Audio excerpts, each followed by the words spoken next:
unbeatable. We'll train until we meet our goal. The stakes are high, no, we won't fold, because we are unbeatable. We are unbeatable. We'll train until we meet our goal. If stakes are high, no, we won't fold, because we are unbeatable. Welcome to the world of Pokemon. I'm not the professor. As you can see, I'm a Snorlax. But in reality, I'm Matt. And Aaron was enough and idiot enough to let me run a game. And that game is Pokemon Mystery Dungeon. I lost my jacket. I lost the professor jacket. Yeah, I took his professor's jacket and I turned it into this. You don't. It's the same material. You don't see it. That's why he always takes it off, because it's just really hot. It looks like a Snorlax, but in reality, I'm not going to stay in this form form the took my entire jacket. time. But as I said before, we're doing the Pokemon Mystery Dungeon one-shot that we asked people if they wanted to do, which is great because I wanted to run this. And it's my first time DMing a game ever. So I'm going to mess some things up. And again, that's cool. Just don't comment it. I'm going to cry if we do that. But we're going to have fun, and it's going to be great. And we're using the Unbeatable system, but we're using bits and pieces of it, and it's just a way to show you that you can incorporate the Unbeatable system in many different ways and not have to just be Pokemon trainers to have a cool, unbeatable game. So we're going to go into some details of the small stuff that we'll tweak and change as we get into the game, but for the most part, we are going to start by describing where we are at. This story is taking place on the Air Continent. It is a land and home to many Pokemon, varying shapes and sizes, some of which decide to live outside in the wilds that you would normally see being a Pokemon adventurer, but others decide to group up in a more communal space, and they develop towns and cities. One of these towns is called Easeltown, which is where this story takes place for the beginning, because again, we're going to go adventure in other places. But as we get to Easeltown, we see a large building that is housing the Poke Society, or for layman's terms, the Pokemon of Kindred Exploration Society. But Poke for short, because, you know, branding and all that good stuff. And again, Pokemon of all shapes and sizes are moving in and out of this building. You can see them busy with tasks, holding papers, standing in front of large quest boards with varying different assignments and missions that are important and are needing to get taken care of. And we zoom in to the president of the Poke Society, President Sage, who is standing behind his desk in front of 3 new fledgling Pokemon and their newly assigned captain. As President Sage turns around, the 3 of you see this Pokemon that you have introduced and know them as a Slowking, turns around slowly and says, "Well, seems like it's a good day to kick off an adventure for newly sprouted Pokemon from the Poke Academy, and it's gonna be a good day. Captain Moss, you said these are... Who am I meeting? Hello, everybody." And you see him turn to a Grovyle that's standing next to you all with his arms crossed and looking very serious, but wants to get his job done. And he says, "President Sage, I've said this multiple times before. These are the 3 new recruits that you have put on my team. It's kind of weird you don't know their names because the paperwork is in front of you. You should be able to... Anyway, roll call. Let's go... Quilburt, go ahead and introduce yourself a second time. Okay. Second time? Hello, sir. My name is Quilburt, sir. And before you see this little Cyndaquil, slightly smaller than normal. I have a proclivity for little guys. I don't know what to tell you. What? So he's just slightly smaller than normal with a, bright red bow tie tied around his neck and a bright red page boy cap sitting like on top of his little noggin. And he when he goes, "Sir, yes, sir," the hat kind of bounces up and is now askew on top of his head. And he's standing really tall and he's trying really hard to puff out his chest and be like, "Reporting for duty, sir." Captain Moss is going to nod to you and say, "At ease." Okay, Titania.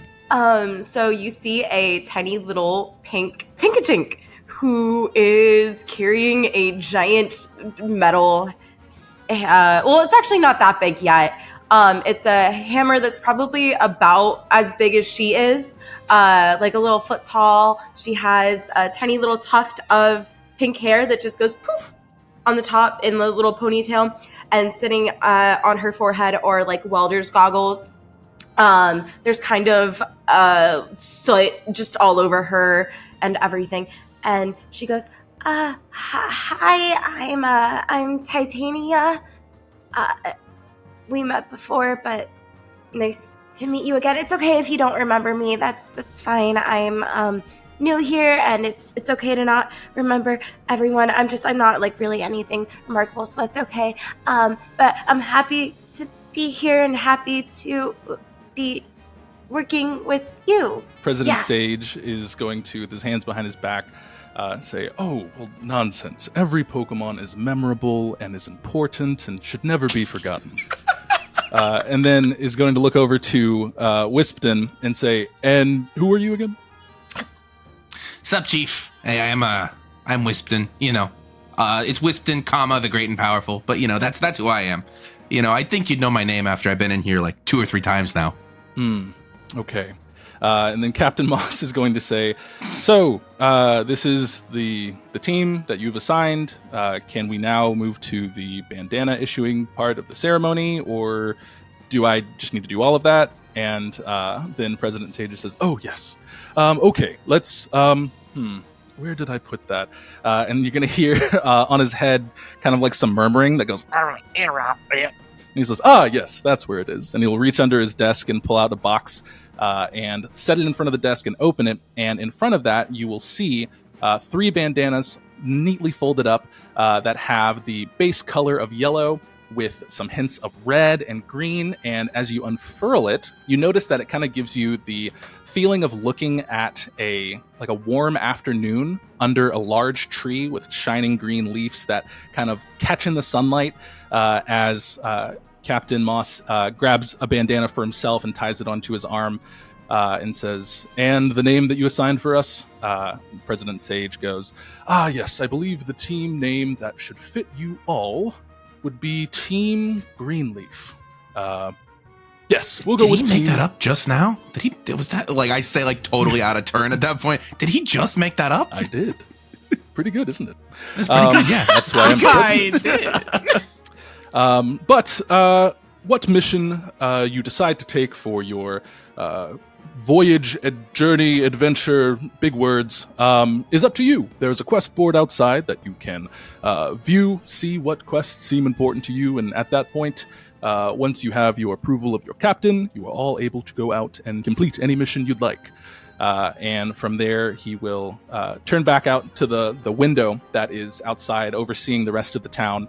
And we'll just say, "You are dismissed. I will keep in contact with you if there's anything I've forgotten, but generally it's a steel trap up here." You'll hear his little crown go,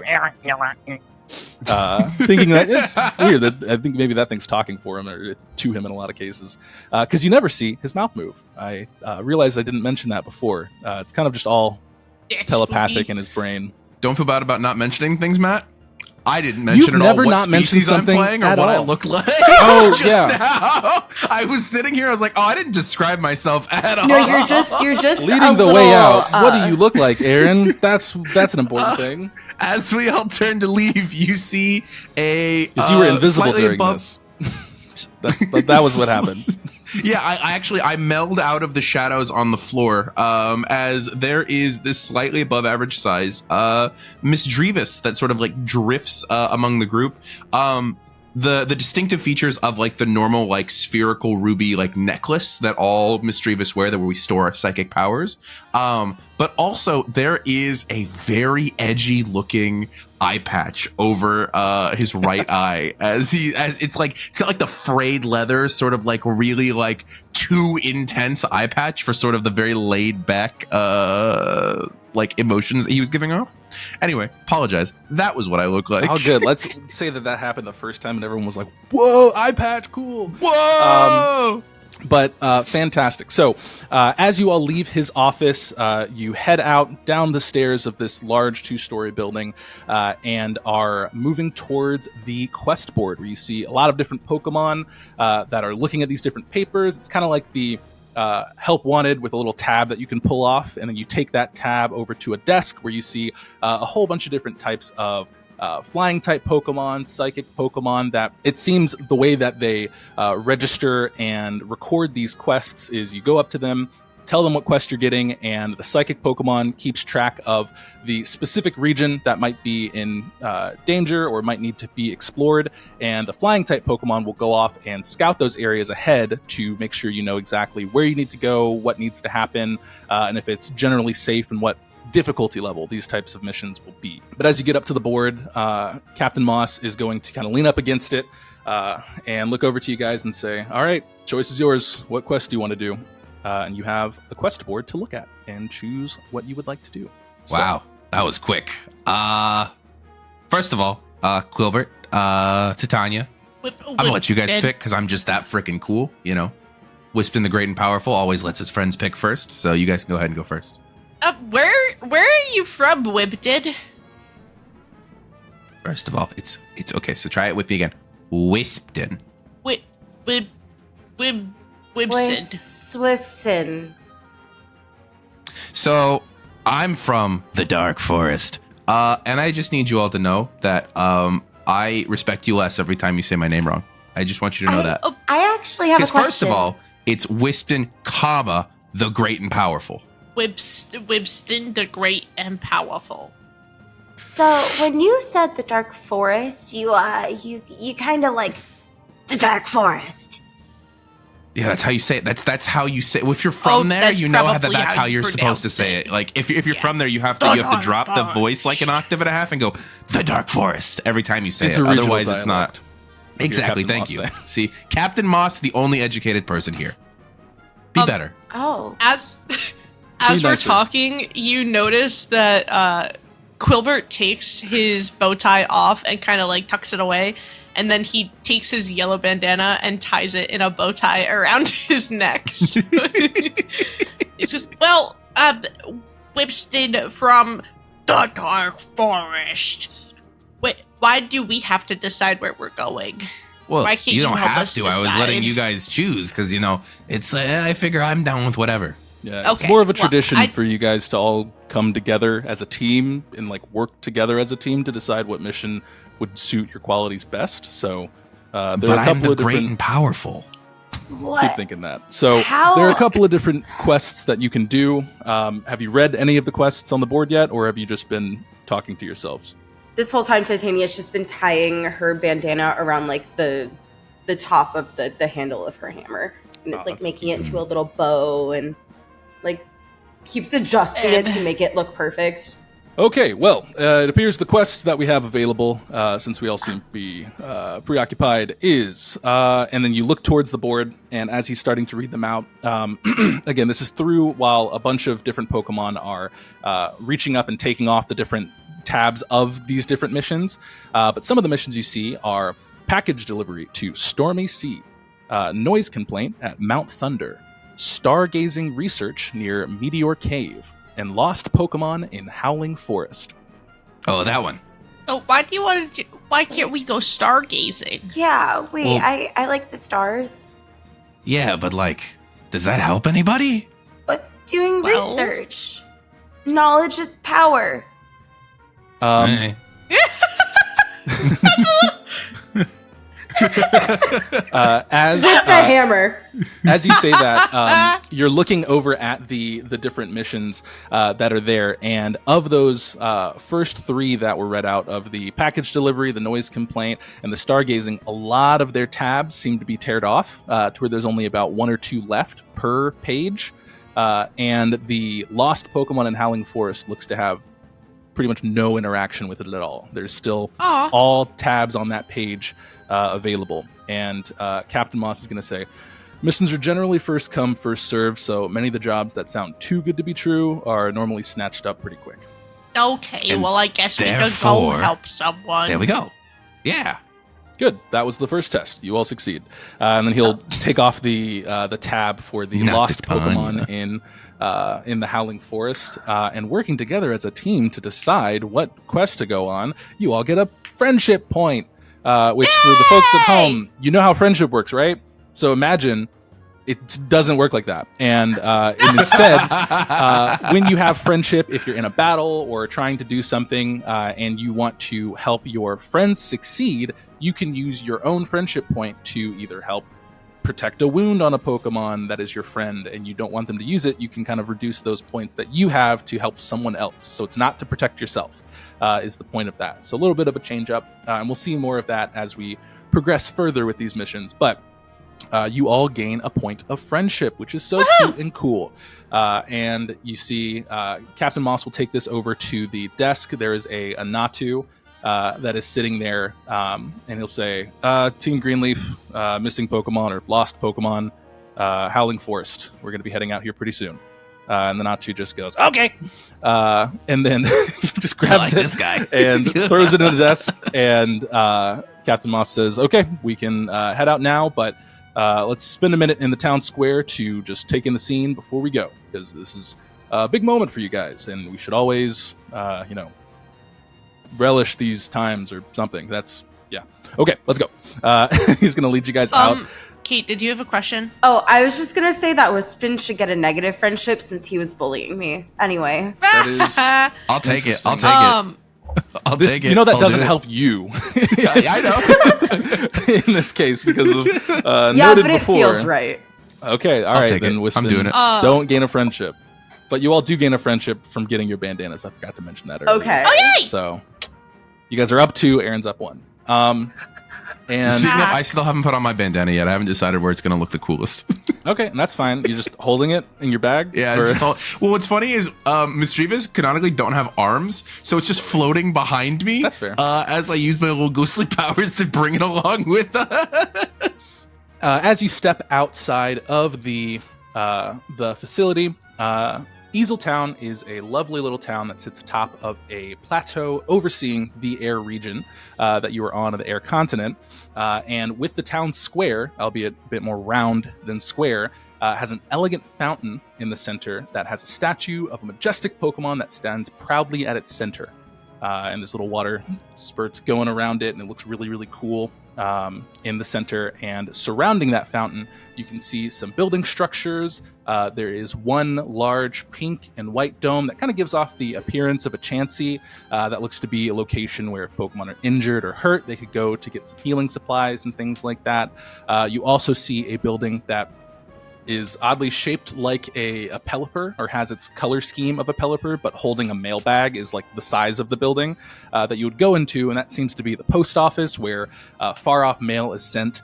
And then one building is that a giant Kecleon? Nope. Oh, it's just a wooden storefront that is home to the Kecleon brothers, the shop where you can purchase and get goods to support yourself on your mission. And Captain Moss is going to sit next to the fountain and look to you guys and say, we can head out now. If you need to do any shopping, now would be the time. You don't have any money, so take that where you will. But you can still go check out the shop since you guys are all new for the most part, but choice is Did yours. he just call us poor? Yes. As our captain, do you have money to give to us? Or There is an allowance, but usually on this first missions, you kind of... the point is to work without resources to see how crafty you can be and use your learning from the academy. But if things get worse, we do have items that you can use. oh. I mean, I can be kind of crafty, but I guess okay, we can work together. Yeah, we'll work together, especially because as long as I'm on the team and Quilburt's on the team and Titania's on the team, as long as all 3 of us are on the team, we don't need any stinking items. We're too cool for that. Oh wow, no one's ever described me as cool before. No, we as a group collectively are cool. There's sort of like an offset balance. Oh yeah, so like I'm really cool because I'm part of the group, right? Yeah. You bring in the average Yeah. curve down. I'm going to be honest here, Quilburt. Quilburt's really yelling off to cool. the side, you can hear kind of interjecting Titania. while you guys have this debate. You hear someone say, Moss, you said you guys don't need items? That's a lie. You're lying. You need items on missions. And you look, and it sounds like this is coming over from the large wooden Kecleon structure that you see off to the side of the fountain. You see a purple and green Kecleon that's kind of jumping and yelling and saying, "No, ignore what he's saying. Come over here. I have items for you guys. They're at a good price, especially for newcomers." Free? I didn't say that, but Yeah, just come over we're here. poor. Well, we don't have any money, so they Yeah. have to be free if it's I don't free. want to. I don't want to Nice. keep yelling, actually. So if you could just come over here, this would end that Okay. quicker. She'll waddle with their Yes, tiny you little guys- legs. Walk over there, and you see, surprisingly, it's not just one Kecleon. There's actually two. There's a purple and green Kecleon, and then there is a green and yellow Kecleon. And they say, as the purple one kind of like runs back over to the stall and kind of climbs over the top, which you see he could have just walked around it, but he had to climb over the top of it. And he kind of falls down and comes back up, and then both of them jump out and say, "Papa, we're the Kecleon brothers. Items are what we do. And we have a sale for you, newcomers. Bars. Generally, through the Poke Society, they are given an allowance, and for your first missions, you get another item free. Another item being, you got the bandana, that was on the house, but you get an item to help kick off your quest at no cost to you, but there is a cost to the Poke Society, so that they owe us. And then they'll look to Captain Moss, and then Moss just kind of throws them a bag that you hear jingle, and they say, "Thank you, sir." And we get to roll to see what starting item you guys will get to have on your person. Do we Cutting- pull it What from a am I gotcha box? rolling? Like is it like a blind pull? Yeah, so you see on the once we get the decisions made of what you're going to have, the brothers kind of go back into their tent and they pull out a smaller large Kecleon head that they put on the desk that has like little googly eyes and its little tongues hanging out, and then they both jump and they smack the eyes of the two Kecleon of the Kecleon eyes, and you hear its head kind of go like. And then its mouth opens up, and you see a little ball come out from the front that has something inside of it. If I don't get a Slinky, I'm gonna be pissed. Guys, I'm gonna be honest. This is better than anything that I've ever written in the last like 70 episodes of Unbeatable. This is the best. You'll see the purple Kecleon is going to point over to Quilburt and say, "Step right up, good sir," and Okay. you will grab the ball that came from the little wooden contraption Kecleon's What mouth. color is it? We're gonna find that out in a second. I need you to roll for me here 2d6 for me. 6. 6. That's great. Incredibly so average, actually. a green ball kind of roll out, and then roll me one more d6. 4. 4. Bum, bum, bum, bum. Okay. Ooh! And you are going to see a Pecha Berry, as you open this, become available to you. You can leave it in the ball if you want to, but you have a Pecha Berry as a little food treat, which heals poison and restores a minor wound. So even if you're not poisoned, if you want to eat it, you'll still heal up as you use it. And again, guys, Ew. Bro, that's not the basic. regular Unbeatable rules. So don't use I this mean, in doesn't your... that rule almost directly come from the Mystery Dungeon games? It does! Figure that. That's cool. Yeah. Does. So you have that Okay. as an item. Thank you. Of course. Next one will cost. But next, who was next? And we're both kind of like clapping, Wait, you eager to said hit the eyes next again. one will cost. Is mine gonna be money now? No, nonsense. Who would say that? It's your turn. And then they both jump in and slam the eyes again. And you see it go. I kind of want to shoots out slam another the ball. eyes. This is proprietary Okay. information. We cannot share the process of how this works. And unfortunately, you will not be able to do that. Why They got can't- really why can't I serious slap when it the came eyes? to them being like, you can't do our You shit. This is can't our slap thing. the eyes. This is our thing. Kate, roll me 2d6. 8. So you are going to roll a d4 because you are also getting a snack type of food. Ooh. Hoo, hoo, hoo. 4. Okay, so you have grimy food is what you got. So you see this red ball kind of, and you kind of see these like little cartoonish little scent visual things come up from it, and you're like, this is odd. But it restores a minor wound, but it does cause a random status effect for the time that you do consume it. And the green Kecleon says, tough break. It's still edible though. It is still edible. I'm just looking around at no one to confirm that it is still something that can be consumed. I don't really have a lot of luck with these things, so that's okay. I'll just It's fine. You can return it, but it will cost. So to return. Titania, do you want to trade? No, it's mine. Well, that's weird. They're going to jump and slam the eyes again. And Whispton, it is your turn. So Well, roll me that's 2d6. Wispin's still giving like a fucking odd look over there. He goes, huh? Okay, yeah, let's do this. I'm pretty awesome, so I'm gonna get the best thing. Watch, and boom. Huh. 4. A 4? Okay, cool. So I need you to roll me a d8. And you see a beige-looking ball kind of roll out onto the wooden Kecleon's mouth. I want to know how you're doing these numbers. He's got tables. I helped him build. It's great. It's awesome. What'd you get? It's very cool. I got a 6. 6. So you got a silver spike, which is a tossed item that you can use in a battle, and it deals a major wound to a target, and you have a 25% chance of recovering it after you use it. So you basically will be able to pick it back up again, potentially, if you have As it. as it pops out of the ball, the thin veneer of Whispton being the coolest motherfucker ever goes away, as it's like that moment where you give a kid their first pocket knife where he's like, All right. What kind of experience did you have? it's Why are so you giving sharp. children You mean, like, pocket knives? Giving them a quarter? Did you guys not have this experience as kids where you received a pocket knife and it was the coolest thing ever? I gotta wouldn't talk to my trust myself therapist with a about pocket this. knife I now. gotta talk to my therapist about all right. this. Well, you're gonna see the Kecleon brothers look over to Captain Moss and say, "Moss, do you want one too?" Eager for them to, they just want to hit the button again. And then Moss just goes, I'd do it. "No, whack I'm it with my fine. You can hammer." give them mine." Oh, do it! And they're going to hit it, and they're like, "Oh, we had you at, I'm fine." And they hit it again. And the ball rolls out. This is going to be one for the team because Moss is just going to give you guys his. He doesn't need it. But you each roll a d6, and we'll figure out what we get. All right. 6. 5. 11. Okay. We got. Wait, what'd you get, Aaron? What'd you get, Aaron? Oh shit! I forgot. I thought it was only the 2d6. I got 2, so that's gonna be 13. 13. Okay. All right. So I'll give you guys the option of one of the items that are on the purple and was that pink color? So just roll a d20 and Ooh. re-roll 20s if you get one, and you'll get one of these held items. Each of us? Sure. Why not? I don't care. What?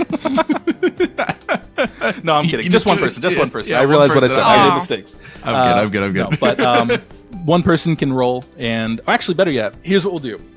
We'll have all three of you roll a d20, and then we'll see what options you guys land on, and then as a team, decide what you want to go for.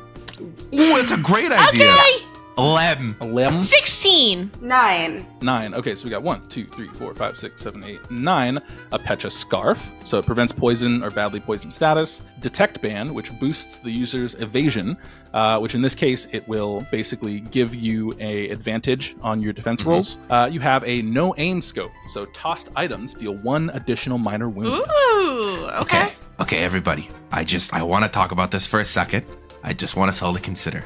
If we Okay. get the Pecha Scarf, we give it to Quilburt, we become the anti-poison gang. Because Titania isn't affected by poison, I'm mostly resistant to poison, and Quilburt, if you have the scarf, will not be able to be poisoned. We become anti-poison gang. But We are the anti-venom. I got a Pecha Berry for that. Well, then never mind. We can pick something else. Do we think we're gonna go up against a lot of poison things? We're going into a forest. Bugs live in forests. Bugs are poisonous, so maybe. You know what, Titania? You're bringing up the cool curve of the group right now. I Just think want you to that's a know good that. idea. Bringing it up. We're going all the way up. I kind of like that, actually. I think we should do the Pecha Scarf. I would like everyone to make could put it in a bow either tie. an education Matt's still warning us that or it's not an going to go intelligence the way they or an think. intelligence die to Sorry, see what was what they that? can make a education or an intelligence roll on Both of those are special attack. information Okay. regarding the Howling Forest. What'd you guys get? Starting with Quilburt. Yeah, 6. 6. Also 6. 6. 7. 7, great. You guys know that the Howling Forest, the main type of Pokemon that are home to that location, are normal type Pokemon, dark type Pokemon, psychic type Pokemon. So there may not be a lot of poison happening. Not to say that there couldn't be. You could still get poisoned by some means or some way. But the likelihood of that, very slim. Okay. Actually, Well, upon thinking about it, there's not that many bugs in that forest, so maybe the scarf isn't necessary, as cool as it would be to be the anti-venom crew. Well, I kind of like the no aim scope because you have the spiky thing, right? The way Whispton. We shouldn't worry about getting me an item. We should worry about getting an item for one of you two guys. Yeah, Why? but then we could pass it around, and then we could I'm just. so cool. Wait, so with your thing, you could like throw it and then I could hit it with my hammer, but use the no aim scope and we could just start throwing stuff. All right, that's pretty cool. I'm And okay with I the no think aim that's scope. a good idea. That's I pretty love cool. that. So I got a pretty We good, should do the no aim We'll scope. do the no aim scope. That's So fine. you see we'll as do the no aim the scope. ball falls out, it is one of those rainbow gotcha balls that you're like, what could it be? And during this whole conversation, it finally lands on purple and opens up, and you see this no aim scope that is kind of like a Dragon Ball Z-esque scouter that can go on there on someone's face to help them see without having to like necessarily. It's like an auto aim type of device that gets attached to your head. So they're like, "Great, that's a cool item. Are you gonna wear it?" And they look to you. Whispton, would you like to wear it? Because you have the throwy thing, so then you can... I'll wear it for now. But then Okay. both of your eyes will be covered. I think it That's looks okay. sick on the eye patch because I think- really it's not. You don't look through it because you don't need to look through it. The whole Yeah, point of it it's is that just- it's it a helps. no aim scope. No, so it's I'm crossing them over my eyes my right gosh, now. They're that's- crossed right now. you have an eye patch and then- then just like a scope. And then as the scope comes up, I then finally take my bandana, and what I'm gonna do is I'm gonna do it to put like my Misdreavus hair back, and I put it under the hair, so my head is just all of the equipment. I'm so top heavy right now. Jeez. You look like someone has like the rucksack on a string, but it's just a floating rucksack It's just the of items and rucksack. objects. Captain Moss is going to direct you over towards the edge of Easeltown, where you see a little fence post that's pointing to many different directions and locations. And we see that the direction we need to go is towards the Howling Forest. It looks to be close by, so you can make it there on foot as you start to walk, but it is towards the bottom of this large plateau that Easeltown sits upon. Stepping foot into the Howling Forest, it is very quick to give truth to its name. You are greeted by a surge of wind that blows past your face as it whips by you. What you assume to be hearing is air as it goes by you, but it slowly starts to fade into the sound of a cacophony of howling from different types of Pokemon that are just making noise in this forest, but it's so loud and constant. It's this white noise that just kind of drowns out everything else you can hear. So the normal perception that you would have of being able to hear something with pinpoint accuracy, it's just like you're listening to white noise to fall asleep to, but it sounds like a mixture of wind and yelling. And the world surrounding you does start to seem like it's getting darker, and your line of sight is being reduced as when you enter this forest, the canopy overhead is very much blocking all the sunlight, so it's hard to see pretty much, I would say, 30 feet in front of you. It just looks like it's nighttime, basically, to go that far. So you have very, very obfuscated sunlight from the trees above. And the temperature seems to have dropped about 10 degrees due to the lack of sunlight not being directly into this forest. Captain Moss is going to say, different locations like this can have varying temperate climate. You've known all this. I don't know why I'm repeating this. It's more of the structures I have to go through. But be on the lookout. If you need any supplies or things like that, let me know. This is your mission. I am just overseeing you guys. So lead the way and follow what you seem to be is your heart, I guess. That's what President Sage wanted me to tell you guys. I have a friend that says, "May your heart be your guiding key." It's a good And friend. I have a friend that told me to go slip in a puddle, so we're all having very different interactions. You guys have friends? You're going to hear Oh, a no. voice come into all of your guys' heads no. and say, "Of course you have friends. We all have friends." As you hear the voice of President Sage coming into your brain from a spatial distance far away. God? He says, "I wanted to get..." God? No, I am not God.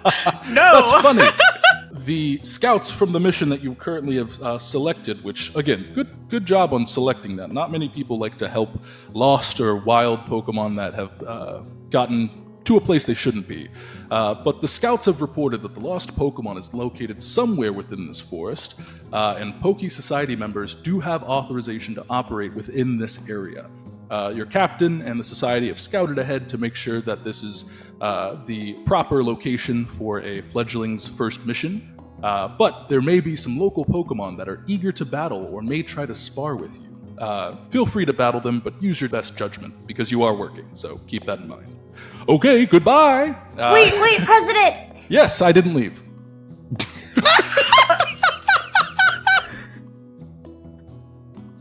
Guys, I think Matt might be a better GM than I am. Fuck. Matt's What is your comedic question? timing. What? I don't recall seeing what Pokemon we're looking for on the flyer. Oh, there wasn't a picture on that?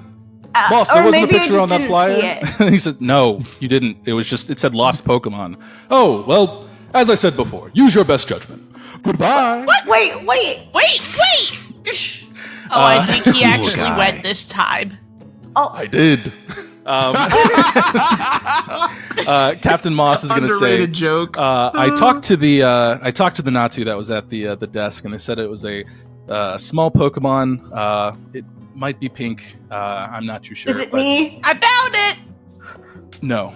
No. Oh. No. Looking at all of you guys, just saying no. I didn't say that. That was them. You guys are bringing our cool curve down.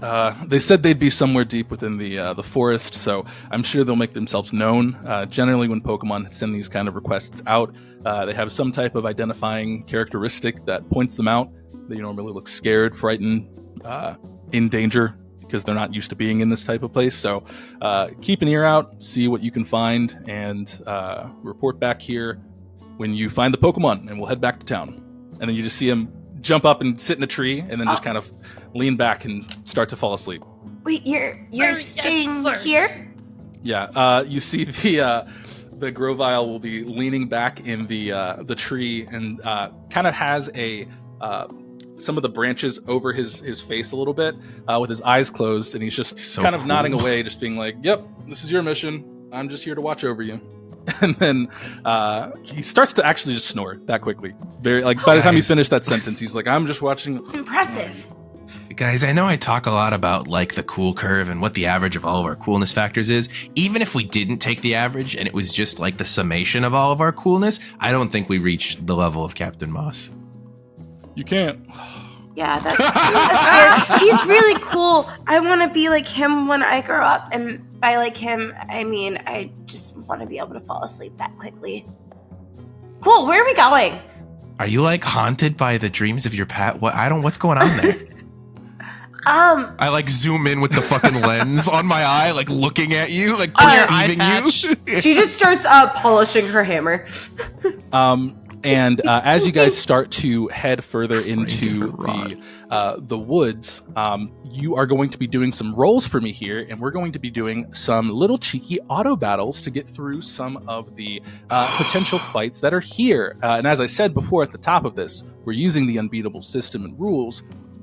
Asterisk mark, kind of. I'm going to change things that make it easier for the play of a mystery dungeon game, because you fight a ton of Pokemon, and I don't want to do a ton of battles. That's a lot of time. Ken to is go not in through. this one shot for a reason, guys. Thankfully, Ken is not here. I was going to say rest in peace, but they're alive. They're super healthy and alive. Anyway, as far as you know. Someone want to roll D6 for me? See what we get. 1.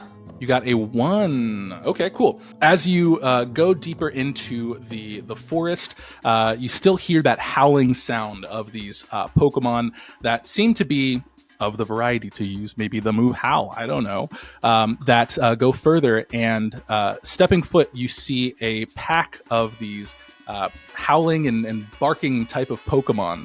And it appears that we have come upon a group of Houndour and Mightyena. That look to be somewhat territorial in this location. And they are kind of rushing up to you, and they're just kind of all circling you guys at this point as you've entered this little bit of a clearing.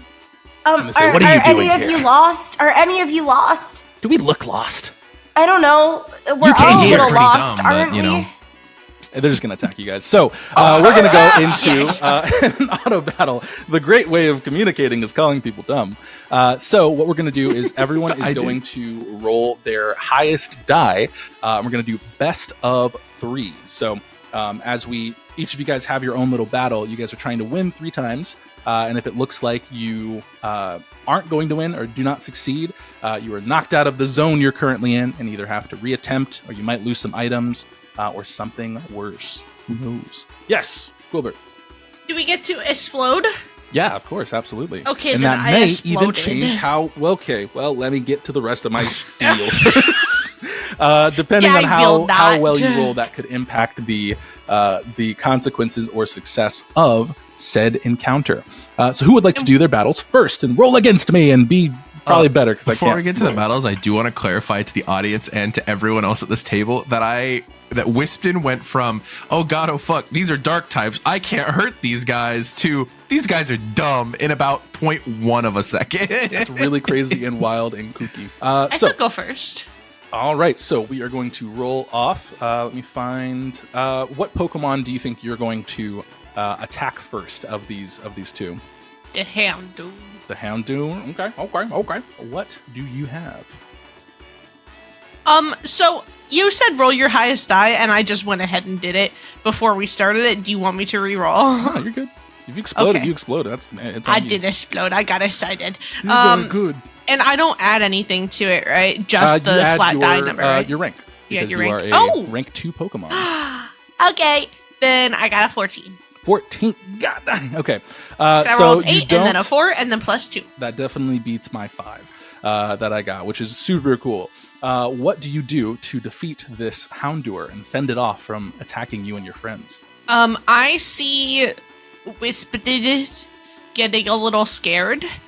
And so I use my if I use nature's power, what would my environment be? I would say in this type of environment, the trees are definitely tall, again, covering everything, including the sun, but you do see that there are some grassy patches, and there are some locations where it looks like there were either large rocks that may have fell potentially from the plateau and have since been pushed further into the ground to make kind of flat, rocky surfaces. Yeah, so I'm gonna see Whispton getting a little scared, and I'm gonna run over to the little rocky patch and go, "Leave my friends alone!" And I'm gonna use the ground type nature power, which is earth power. What does that look like as it hits that Houndour? Essentially, it just kind of looks like the earth below Quilburt shakes and kind of shivers a little bit and breaks free and launches towards the Houndoom. As you stomp onto the ground, you see this kind of discus kind of shape pop up from the ground, somewhat lifting you off the ground. It starts to spin, you're on top of it, and then shoots out from under you, and you land back down on the ground, and it just decks out this Houndour, and this Houndour goes, and just runs away because it got clocked by a large piece of rock, and it was not ready for that to happen. So right. that is one of these mini Pokemon that has been taken out. Actually, in one hit, which is kind of dumb and stupid. I was expecting that to be more. Let's go, Titania. What do you got? Great. So I roll my highest stat is a D8, so I roll that. Yeah. And then I rolled a 2 plus my rank, which is 2, so that's 4. Question. Okay. I have type advantage here. Would Potentially. that do anything? Potentially. Okay. What are you looking to get? I don't know. Matt said negotiate with me. Negotiate Maybe, with me. Talk a it out. plus- What are you feeling? So because this is a quick battle, type advantage typically does extra wounds, right? That is crazy. There is also a similar type advantage against you too, with Houndour, who is Dark and Fire.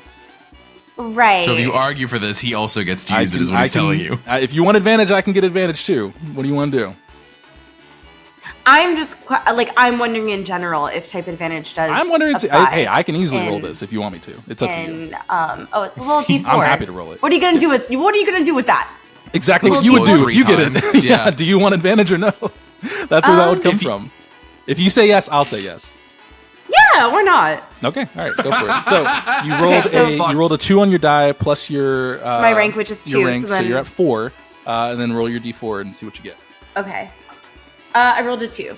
You're cooked. Okay, so I You're cool. I got a what is that? Matt really said get fucked, 5 stay fucked. you said, hey, do it, and I'm like, do you want to do it? You don't have to. Yeah. Okay. Okay, so that's gonna be 5, 9. That's 12. that is going to Oh, hit Jesus you. fucking Christ. So you see this Houndour as you kind of run up to it with your little hammer. With my hammer. You're like, "Ah!" You just see it go and just shoot an ember at you. And you start to see your hammer start to get, from its silvery color that it is right now, slowly starting to get redder and redder. And your hands start to burn as you're holding your hammer. And it does a major wound to you as this interaction's going. We need to see how this last fight is going to go.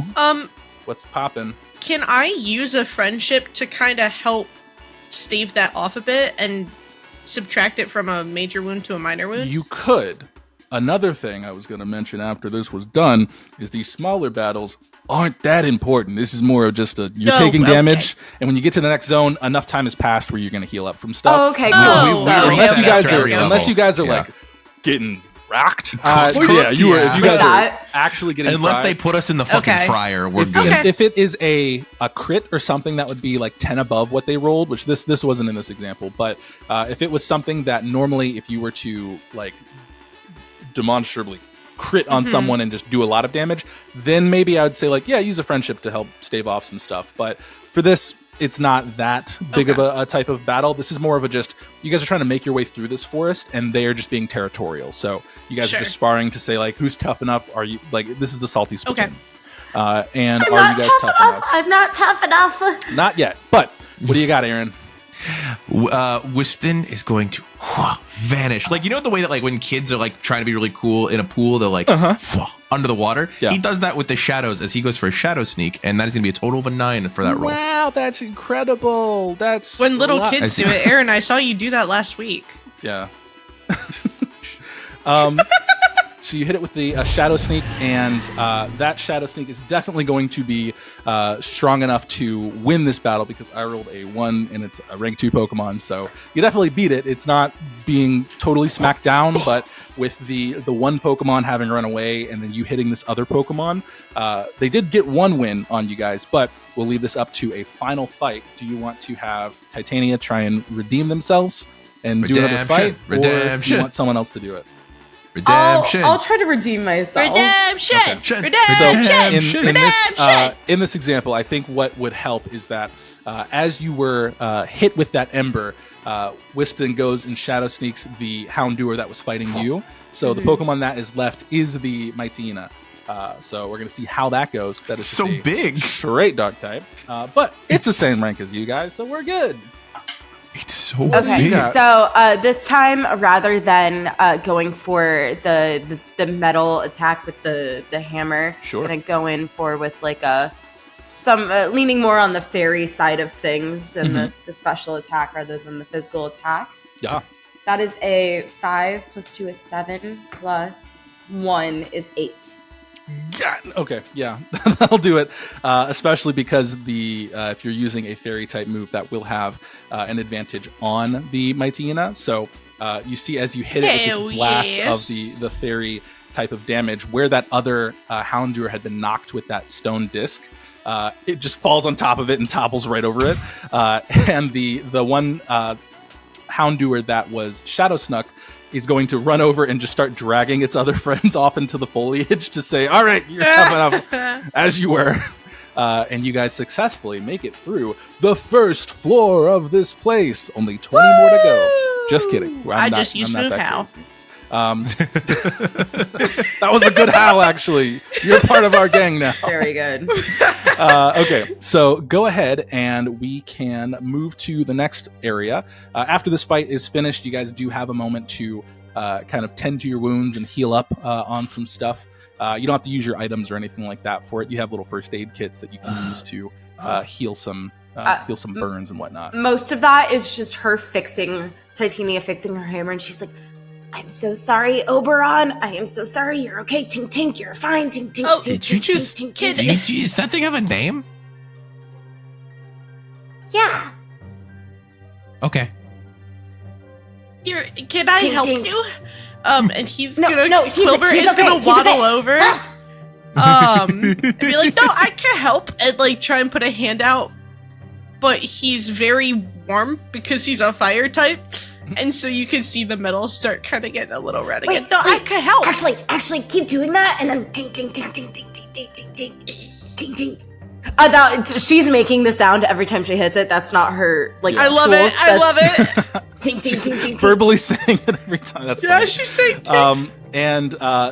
This is a really good time just as you guys are kind of recuperating from this because it is getting colder as you guys move further into this this forest because again the sun's still going down. It was about in the middle of the sky as you guys enter the forest, but with Quilburt being a fire type and the large hammer that you have being a hot object, it is giving you guys kind of like collective warmth. Except for Whispton, you can't really feel the temperature.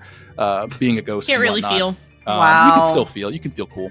But you do feel cooler. Doesn't because he it's know cold, it? Ain't it? But no, as you guys are going, ding, ding, ding, Whispton is gonna like float over, and the little like lens is gonna like fully extend. He goes, "Yeah, no, I'm verifying. This is 80% cooler now that you're both working on it. Yeah, we're all looking pretty great." Yeah, we're all doing this as friends. This is a great point of friendship for us. and that And would team be bonding. correct. You all do gain a point of friendship from this interaction. So cute, so sweet, so sincere. I will continue doing this to you, Matt. Torie, you and I are at 6, and then Aaron, you're at 5 because you're a mean bully. Okay, poopy you're head, bringing up right? these things as a point of competition. This is going to help you if he has more points. Yeah! you're putting yourself in a worse position. You're gonna want these needed to points. put a limiter on me because I'm just so powerful Gotta that be if I had humbled all the some way. friendship, you know. Yeah, you're If you're so favorite powerful, what princess. happened to your other eye? I don't think we're What do you supposed mean? to ask about that. What do you mean? Nothing. Let's go. Wait, what happened to my team! eye? What are you talking about? And you see at this point, both the lens and the eye patch lift, and he has two totally working eyes. What are you talking That's about? some I got toys. Seinfeld ass shit. That's Oh, something ding, ding, Cosmo ding. Kramer did on Seinfeld. Oh no, you gotta I remember. saw It's this like coming the when whole pirates. time. It's like Cut when to the pirates cafe. go He's got below both decks. eyes. He's got both eyes, Jerry. He's got both eyes. He's lying got about both it. eyes, Jerry. Both eyes. Whenever I go in my shadows, it's really dark in there, so I swap the eye patch to the other side so I can see. I can't believe that came out this quick. In the- okay. Oh, you think that's I going to be a was big waiting. reveal at the end or something? That is I exactly have what I was those. expecting Aaron to pull, though. So, as we progress further, go ahead and roll another d6 for me, gang. And if you want, we can do what we did before at the store, where you all roll a d6 and then decide which of them you want to go for. And if it doesn't work, that's We're- cool looking die. We can take turns. Aaron, Oh, I did the Aaron, last one. Aaron, Do you do want to roll your Aaron, peppermint? roll. Aaron, It's roll not your peppermint peppermint. die. You can't say It's not I've not gotten to peppermint. roll when you keep pushing it to everyone else to roll. Well, it's because Whispton's cool. Aaron's a selfish Oh my bitch. It's gosh. 5. You got a 5? Okay, cool. Yeah. Okay, so as you are moving further into the forest, you do find yourself to a clearing where it looks like, compared to how everywhere else in the forest looked, there is some sun peeking through the foliage up at the top, where it is a bit easier to see in this location. And kind of similar to how the first clearing you had, there is a large rocky stone in the center of the clearing that you've now moved into, and right at the bottom of that large stone, just kind of sitting there, you do see a very tiny, nervous-looking Pokemon that is holding its satchel, kind of looking left and right, and you hear like twigs snap and different sounds like that, and it's just like, as you see a tiny little Clefairy in front of you. Oh. Are That's you whipping out my favorite lost? Pokemon right now. I love Clefairy. Yeah, and it runs to the behind the rock. Oh, And Wait! hears you yell at it. Wait, no, we're friends. And Quilbert's gonna go waddle over. we have Well, bandanas. I think we're actually more like teammate acquaintances, but yeah, I think friends works. Fine, we're friendly, except for Friendly to the Whipston. person. I thought you were just declaring our friendship to the world, and I wasn't ready for that stage in our relationship yet. Oh, Don't listen a lot to of people Whipston. aren't. Hello. Hello. You'll see the Clefairy kind of lean out from the rock, and it'll just say, Are you lost?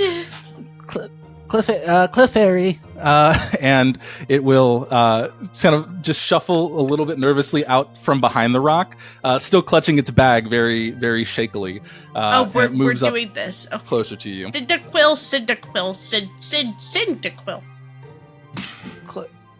Cliff Fair it just shakes its head, and it seems like I'm a little rusty. the Pokemon is familiar with Pokemon and is recognizing that you guys seem to be here to help, but is kind of gesturing to do a lot of its communicating, and is doing this without the need to necessarily speak as it is talking to you. So it doesn't seem like this Pokemon is able to talk aside from saying its name. You know, and that's pretty cool. That's pretty cool. You know what? All I'm saying is this Clefairy bringing up the curve. That's all I'm saying. The fairy? Okay, well, let's get you out of here.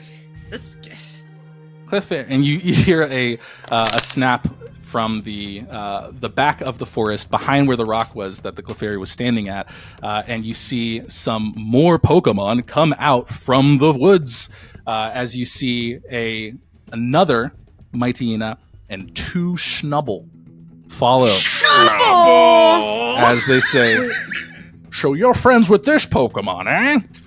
Schnubble Connery? And then the other Schnubble says, yeah, it looks like these guys are approaching our territory. And then the Mightyena says, we should probably fight them, right? And it's time to do another quick battle. Hey, yo! And we're going to go into the fight. But this one, because it's a bigger type of fight, we're going to do it as a group. So it's as a group, the best of your guys' rolls to the best of their rolls. And the first team to get to 3 wins. Yay! From this. Oh, shite. Okay. If you have a move that would be super effective against one of these types of Pokemon, give yourself a D4 to add to whatever you're rolling. Do we mark If that's off the the move you're gonna PP use. for that move, or Nope. About it. no? Okay. Not till we get into a real battle. Quick you'll want battles them- are you'll just want them die all rolls. later. Okay. Trust. Okay. He said trust. What do you guys have for your collective numbers? 4. Okay, we got 4. Did you add any extra advantages or anything like that?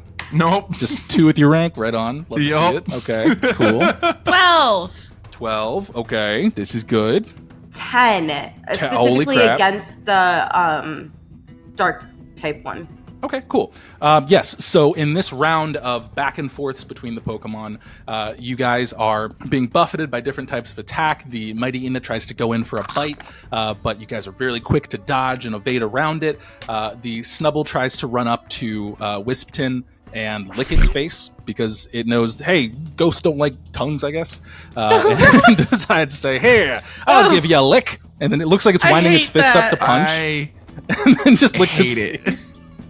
And then the other Snubble hate says, it. yeah, I'll do that too. Actually, no, I'll do an Ice Fang. And then goes to try and bite with an Ice Fang.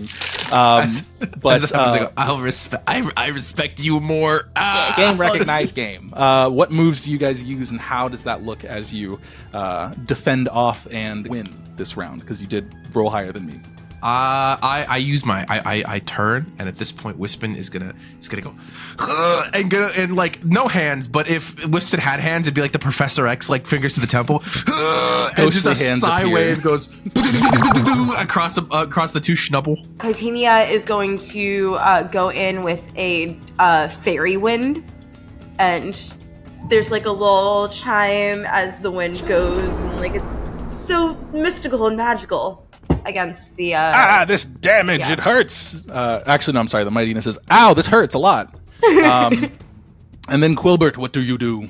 Quilburt, he's gonna use his quick attack. Who are you going for? The one of the Snubble or the Mightyena? One of the Schnubble. One of the Schnubbles. The one so- that's gonna try and like Whispton. Yeah, you see, I got a lick for you. You licked me. And gets knocked out. And the next round approaches. Roll again. So you've won one round. You gotta get 2 more. I got another 10. Okay. Oh, me too, 10. Okay. I got a 3. Oh. Okay. I shouldn't have swapped D8s. I'm gonna go back to my old one. All right. Let me see here. Okay. Well, that definitely beats my 11, which is pretty much double what I would have had before. So with this, you guys as a team synergize to do a large combination type of attack like you'd see in any cool fighting game, because you crit over this team and basically are knocking them out sooner than expected at this point. What does that look like as you guys all work together? What type of move does that appear to be? I have an idea. Go for it. Okay. I like to think that Quilburt goes over to Whispton and says, "Trust me, this'll be really cool," and grabs I'm him in. and grabs him and like basically catches him on fire without catching him on fire, and then says, "No, trust me, Titania, here," and is gonna toss Whispton. It's on fire! It hurts! It In like prompt for you to smack him into the other group, and then they all fall down like bowling pins. As this is happening, the other Schnubble and the two Schnubbles are basically broadcasting this like a baseball game. You're like, bottom of the ninth, 2 outs. We're gonna see who can make this through. It's us! Oh no! Double Connery! Knocks out the knocks over to Whispton, and they fly right into the group of these Pokemon, and they just tumble and roll into the foliage, never to be seen again by you all during this mission. And That's you've right. successfully done this. You have earned a friendship, and Yay! we get to roll a team item. So you get to roll on the item page. We get to see what you get. Roll 2d6 somebody. Anybody, everybody. Kate, you roll one and I roll one. Okay. There you go. Friendship. Get another friendship. Just kidding. Yeah! Yay! Oh, you said I'll take it. You said it. it. It's on the recording! You're going to take it. 4. You got a 4? Okay. I got a 5. 4 out of 5, 9. Okay, you get to roll a d10, and we'll see what we get. Aaron, would you like to roll the d10? Yeah! That was a 3. 3. Okay, 1, 2, 3. You get a evasion orb. You see like a light blue ball fall from one of the Schnubbles as they are being knocked away, and it's this glowing blue orb that looks to have this flowing, swirling type of power imbued to it. And it is a bag item that you're able to use like consumable, but it raises your evasion level by 1, and it's used on yourself for that. So if you pop it now, you have your evasion, you get an advantage on defensive attacks until the end of the dungeon, until that is complete. If you would wish to use that now, whoever would like to use that. Or you can hold on to it, you never know. Evasion There could be is an our opportunity later. defense. Our defensive Our rolls. defensive yeah. So and, any defensive rolls that we make. Yeah, would be raised by 1 level. correct. Your special defense No. or your special defense or regular defense, you have an advantage. So if someone's attacking you, you get to okay. roll a d4 with it for the rest of the dungeon, or unless something reduces it by 1 or something like that. Okay. Let's wait. Let's wait for a bigger thing. Okay. Yeah. Because I'm pretty defensive-y. Like, that's my main thing, is that I'm good with defense. Mhm. Like, I'm a tank. Nice. Not Um, yet, but eventually. As you all finish knocking this out, you guys are doing like, yeah, friendship, we're so cool, yeah, Team Greenleaf, yeah. You see the Clefairy is kind of sitting there, just kind of still holding its bag and just kind of in awe and being like, wow, I saw these Pokemon. They're not talking, but they're just like, I was oh, really this worried. is I was like, cool. what? Yeah. But they are just They're kind of standing quick there Study. and just looking around, being like, are more Pokemon gonna come? That's like the vibe you get from them as they're just sitting there, holding their bag. Oh, we should get out of here. And then they're waiting to follow you and see where you guys go. I kind of want to be friends with that Schnubble Connery guy. He was kind of cool. No, we wasn't. Oh, okay. He licked me. It was I'll weird. remember. I didn't like it. Then why would you say he was cool? Because this is my insecurities coming out. Anyway, let's keep going. Oh. Cliff. All right, lead the way. You're gonna look at the Clefairy, and the Clefairy's gonna go. Just walk back to the rock. It's the only landmark it knows. I'll go. Come on. Follow me. And it's gonna walk behind you. Roll another d6. Okay, 4. 4. Okay. All right, so you're going to come into another clearing as you've traveled through the forest a little bit more, and when you are finding yourself in this clearing, you hear the sound of what it seems to be some Pokemon arguing in the distance. You hear some people yelling, "No, you're not going to have this. This won't work." And you hear another voice that sounds kind of similar to it as well, saying, "Nope, that's not how that works at all." And as you get closer, you start to see a really familiar sight that you thought was almost impossible for it to make sense. But you see another quickly crafted structure that's half purple and half green as the Kecleon brothers is in front of you once more. You don't know how it got here this quickly because you guys went to town and you saw that their town was still staying there. But the two brothers are yelling back and forth with a Sableye that's flanked with two Geodudes. And the Sableye looks to be holding different objects that are shiny and have different value and keep pointing to them saying, "This is worth more than you're valuing it at, and you're not trading me for what I'm asking. I am going to write a scathing review." And the Geodudes are like, "Yeah! Yeah!" They're just hyping for it here. Like the Kool-Aid man. And it seems like the Pokemon are getting more heated with their shouts as these Pokemon look like they may attack the two brothers. But as things are picking up, you hear another twig snap. There's a lot of twigs in this forest. It's crazy. But you hear this sound of a voice yelling out that just says, "Hey, what are you guys yelling about?" And it comes from across the side. So it's where you guys walked in. You see this Kecleon tent. And then from across the way, there is a group of Pokemon that are moving through the forest, looking to potentially be on their own type of mission, but just happen to cross paths with you all, as you see a separate Pokemon team come before you. And they're yelling out, and this team, from the Pokemon you can see, it looks like there's a Togekiss that's followed by a Growlithe and a Dunsparce. And the Togekiss looks to be leading the way, and they're all wearing their own little neckties that look to all match the same shading and color as a Togekiss, where it's a white bandana with some red and blue little stars and patterns and stuff on there.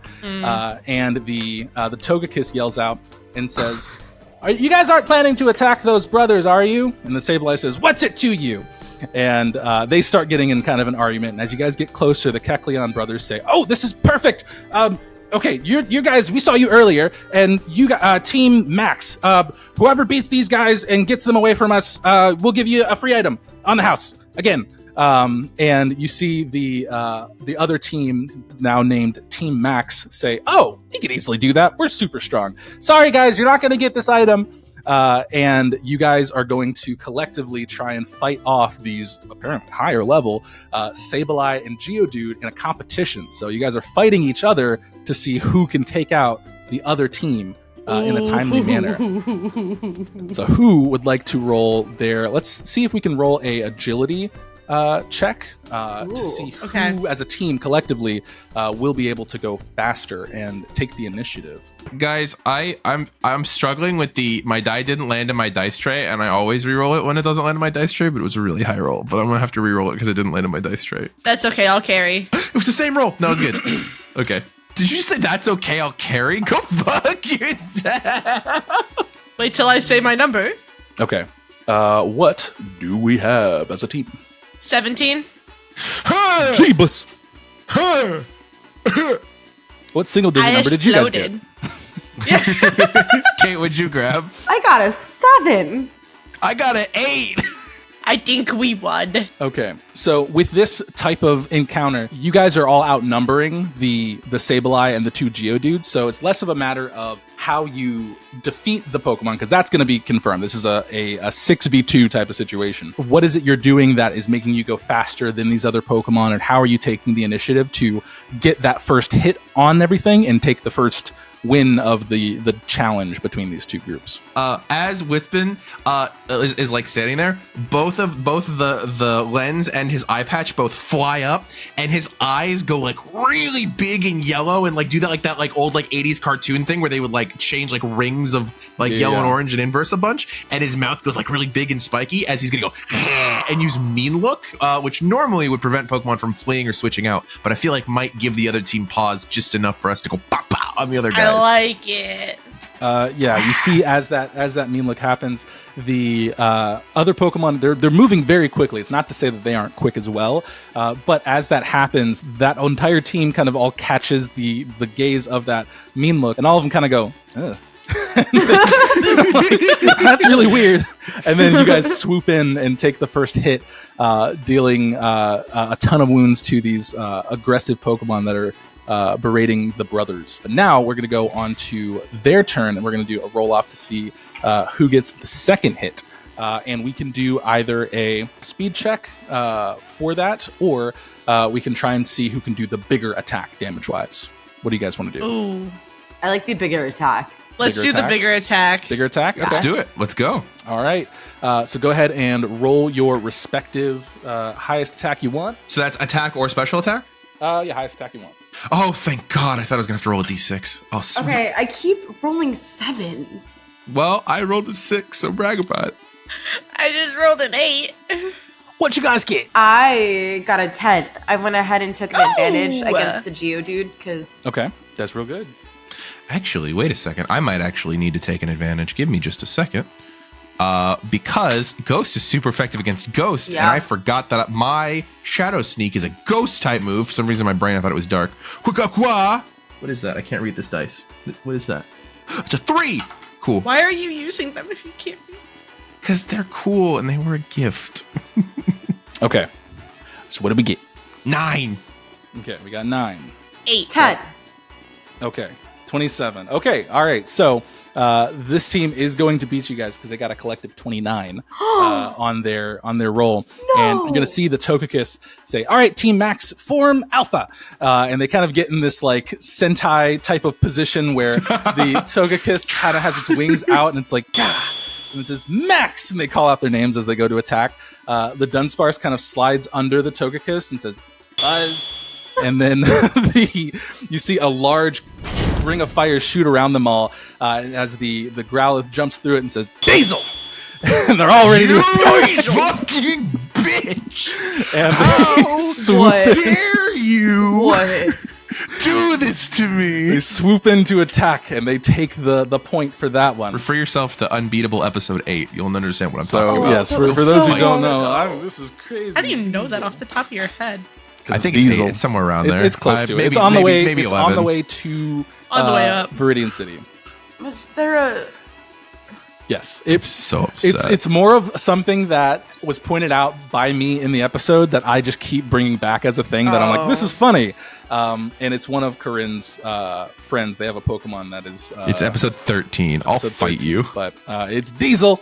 And they all jump in unison and have a really cool attack that they all do. And they take the next big hit. So you've each gotten a major wound across each of these teams. This is the final determining round to see who's going to get this Dubski and get the free item from the Kecleon brothers. Let's roll again. Okay, Guys, let's... are we going speed or power? Are we going speed or power? Power? Power? We I can think do we it. need power. We can do Are we all it. confident with power? Okay, we're going power. All We're right, gonna try I'm and out-whack them. I'm using my little guy. I exploded! Oh, I exploded again! Good, Torie carries is what we're hearing. No. Do you explode? No, I rolled a 1 on both wait, but my I still have dice an and my advantage. advantage. I forgot. You also I roll a rolled 1 on 2 your ones. advantage? You don't know. I do know. You don't know. I do know. You don't know. I know. We don't know. That's this. okay. That's okay. Okay. What did you guys get collectively as a team? Better yet, this is more Hold on. Energizing. Do you guys want to know what you need to beat, or do you want to collectively see what you get? And then I Let's can tell you what you collectively get? see what we got. Okay. Add up, math I'm it up. scared. Do your math. Aaron, what'd you get? 6. Kate? I got a 4. So 10, and I rolled a 20, so 30. That's close. So a cool thing with how this was gonna go is that I got a 35, which not to flex or be cool, but I I literally exploded twice. That's crazy. Something that's cool with this Dunsparce is that it has the ability rattle. So if it's hit with a ghost type move, its speed goes up in order to roll better, which is cool. And a lot of their moves are very effective. And again, you don't know the ranks of these Pokemon too, so this could be a yes. Do you We want a are higher friendship? level. Can I use a friendship to allow someone to re-roll? Sure. No. Oh, Or add fucking- something to Can their I roll? re-roll? Because I rolled 2 ones. Sure. If you want to use 2 advantage, you can give the others advantage. I'll do that. What am I re-rolling my dice or my advantage? We're rolling our advantage. A D4. Hey, I got a 3. So you just got to beat 5, basically. I got a 3. You did it. Nice. Good job. Yeah. So By the you way, see- minimum value, we both beat that if we were both rolling, because minimum value for the two Yeah. of us is 6, which is Yeah. what we rolled. Hey. Wait. Yeah. Well, no, you weren't adding your Oh, no. ranks. Oh no, then I rolled a wait. You So- just add the advantage because you guys already What is that? added Is that your a ranks. 2? I don't know. What is this number? I think that's a 2. I rolled 2, I think. can't tell. I thought it was a 3. It's a 2. Okay, I'm better yet, stupid. I got it. I'm taking over the Okay, so narrative. that's It's fine. 5. Yeah. Okay, so you tie, which is fine.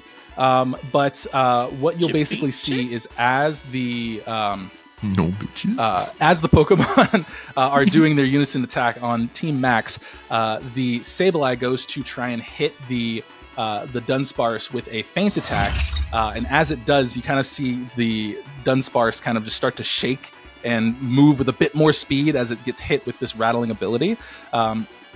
And it starts to hit them with a rollout that's just been continuously using as it's knocking out the Geodude and the Sableye. And as the remaining Pokemon, so the Togekiss and the Growlithe, are hitting them with things like Psychic, it's a Sky Attack.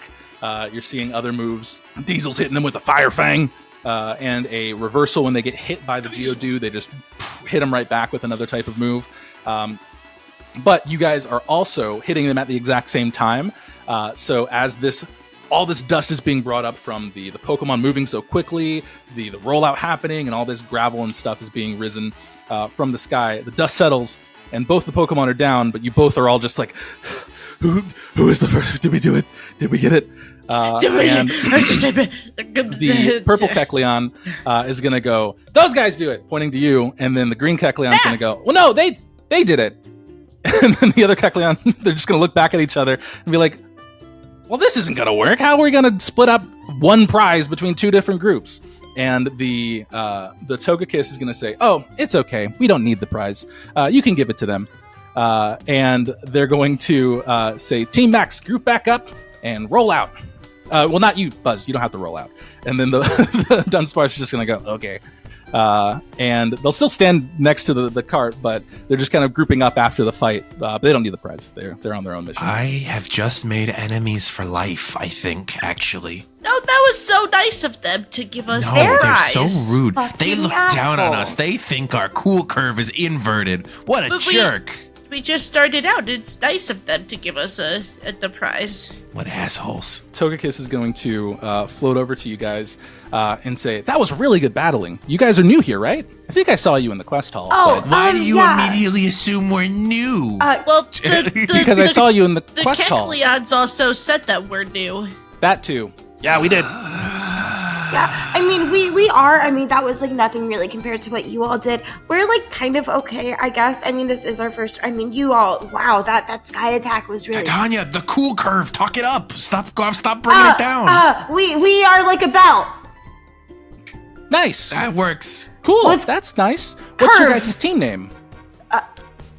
We're Team Greenleaf. Greenleaf! And we're the best new team. We're better than everybody. And I heard that there's some losers named Team Max around here, but we're way better than them. I wouldn't. No, Whispton. whoa. Can I whack Whispton with my hammer? That must be a different team because our name is also Team Max, but we're really cool because my name's Max, and that's what we named the team on because I'm the leader. I'm Max.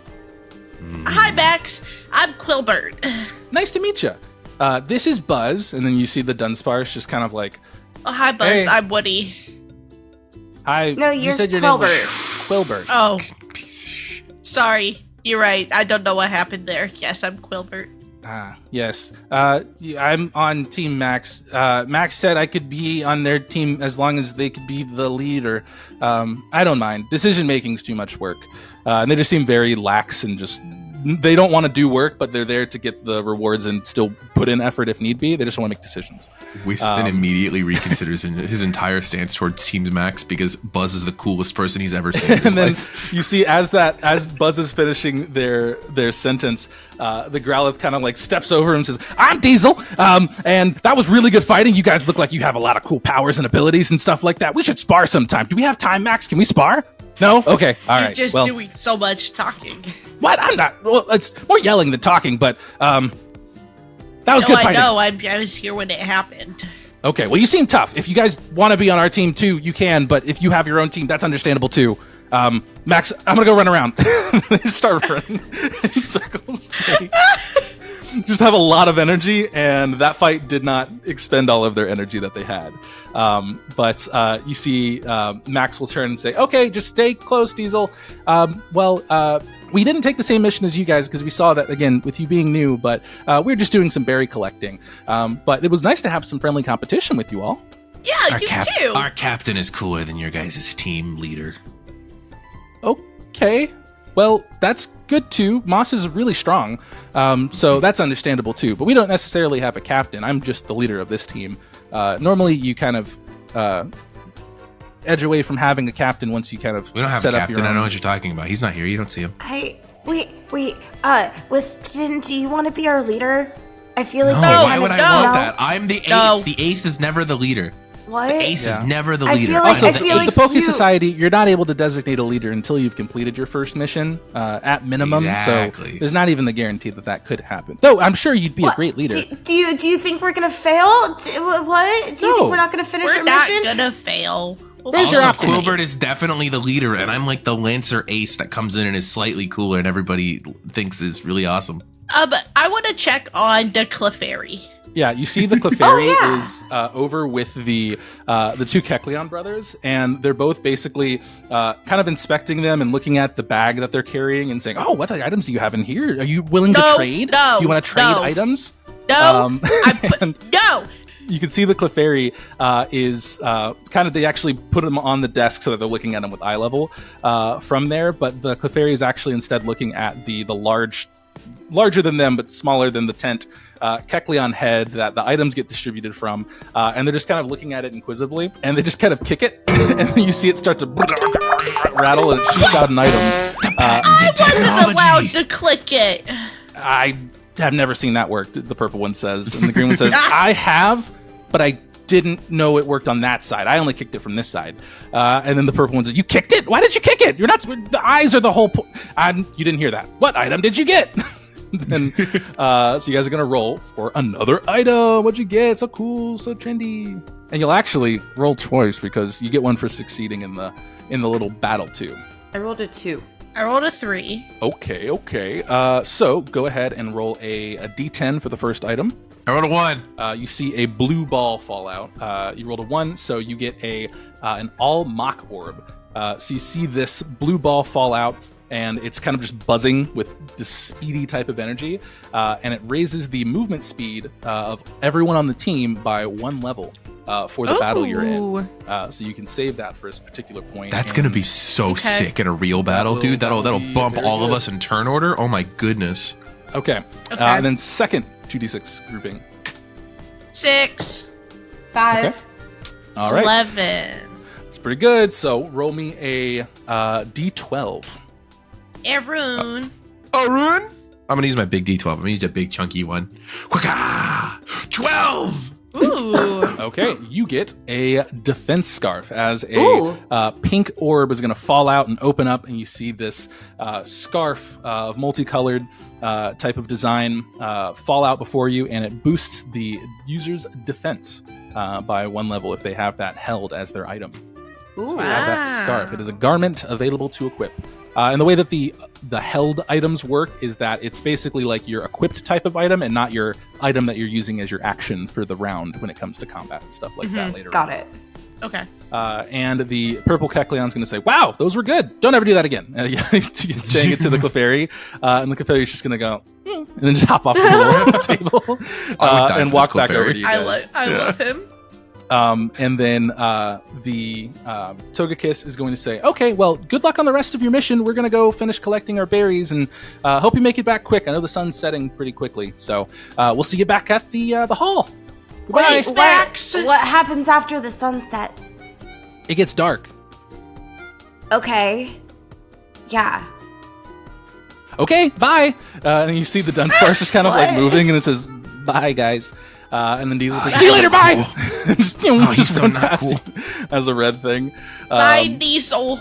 Goodbye. And we are moving into the next location. Roll me one more D6. Go ahead, Kate. Okay, 4. So you all grouped up together come across this next clearing, and as you get through this clearing, you see that there is a sign that looks like someone had made or crafted and kind of stamped into the ground, and there are some words on it that you are trying to make out. You see it say, "Blazing Loudred, lay to sleep. Watch where you step, the fall is steep." I don't step at all, and I just start floating through without another care. Roll an agility check. Oh no, I don't even touch the ground. Oh. Unhelpful. Ooh, that's an 8 total. Okay, as you see Whispton move forward, going on their own without anyone else with them to work together as a team, you see that they're slowly, as you get closer in, you can see more now of this location, and there is just so many Loudred laying over top of one another, and they're snoring, making loud noises. I think one farted too. You can't really smell it too well, but there are tons of noises, and you think, well, I'm not walking on the ground, so I don't have to watch my step, but right as you pass over one, you see that its ears kind of start to glow a little bit, and its belly kind of gets a bit bigger as it starts to just swell up, and it yawns very loudly and makes a loud, like, sound wave that actually knocks you back to where the Kecleon brothers were in terms of it blasting you back as a move. Very and you do take aerodynamic. a major wound that does not heal from getting back over. And you slowly make your way back to where your friends are, realizing I think you might need to be a bit more delicate. And potentially work as a team to traverse this area.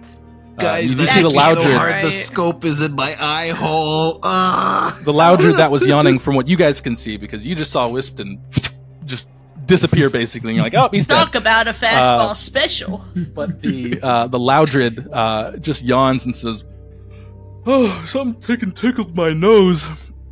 Oh, did you guys hear that? Another one says, go back to sleep.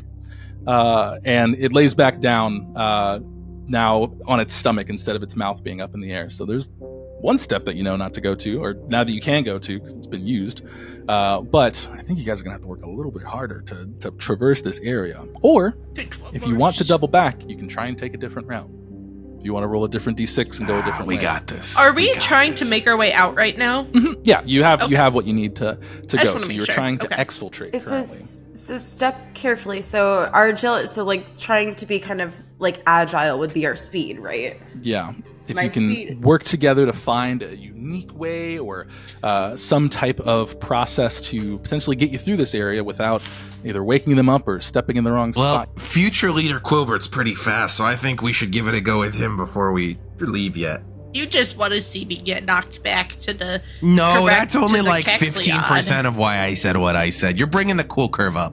I don't really care about the cool curve, but I could try and walk across here anyway. How dare you say the most insulting thing you've ever said to me?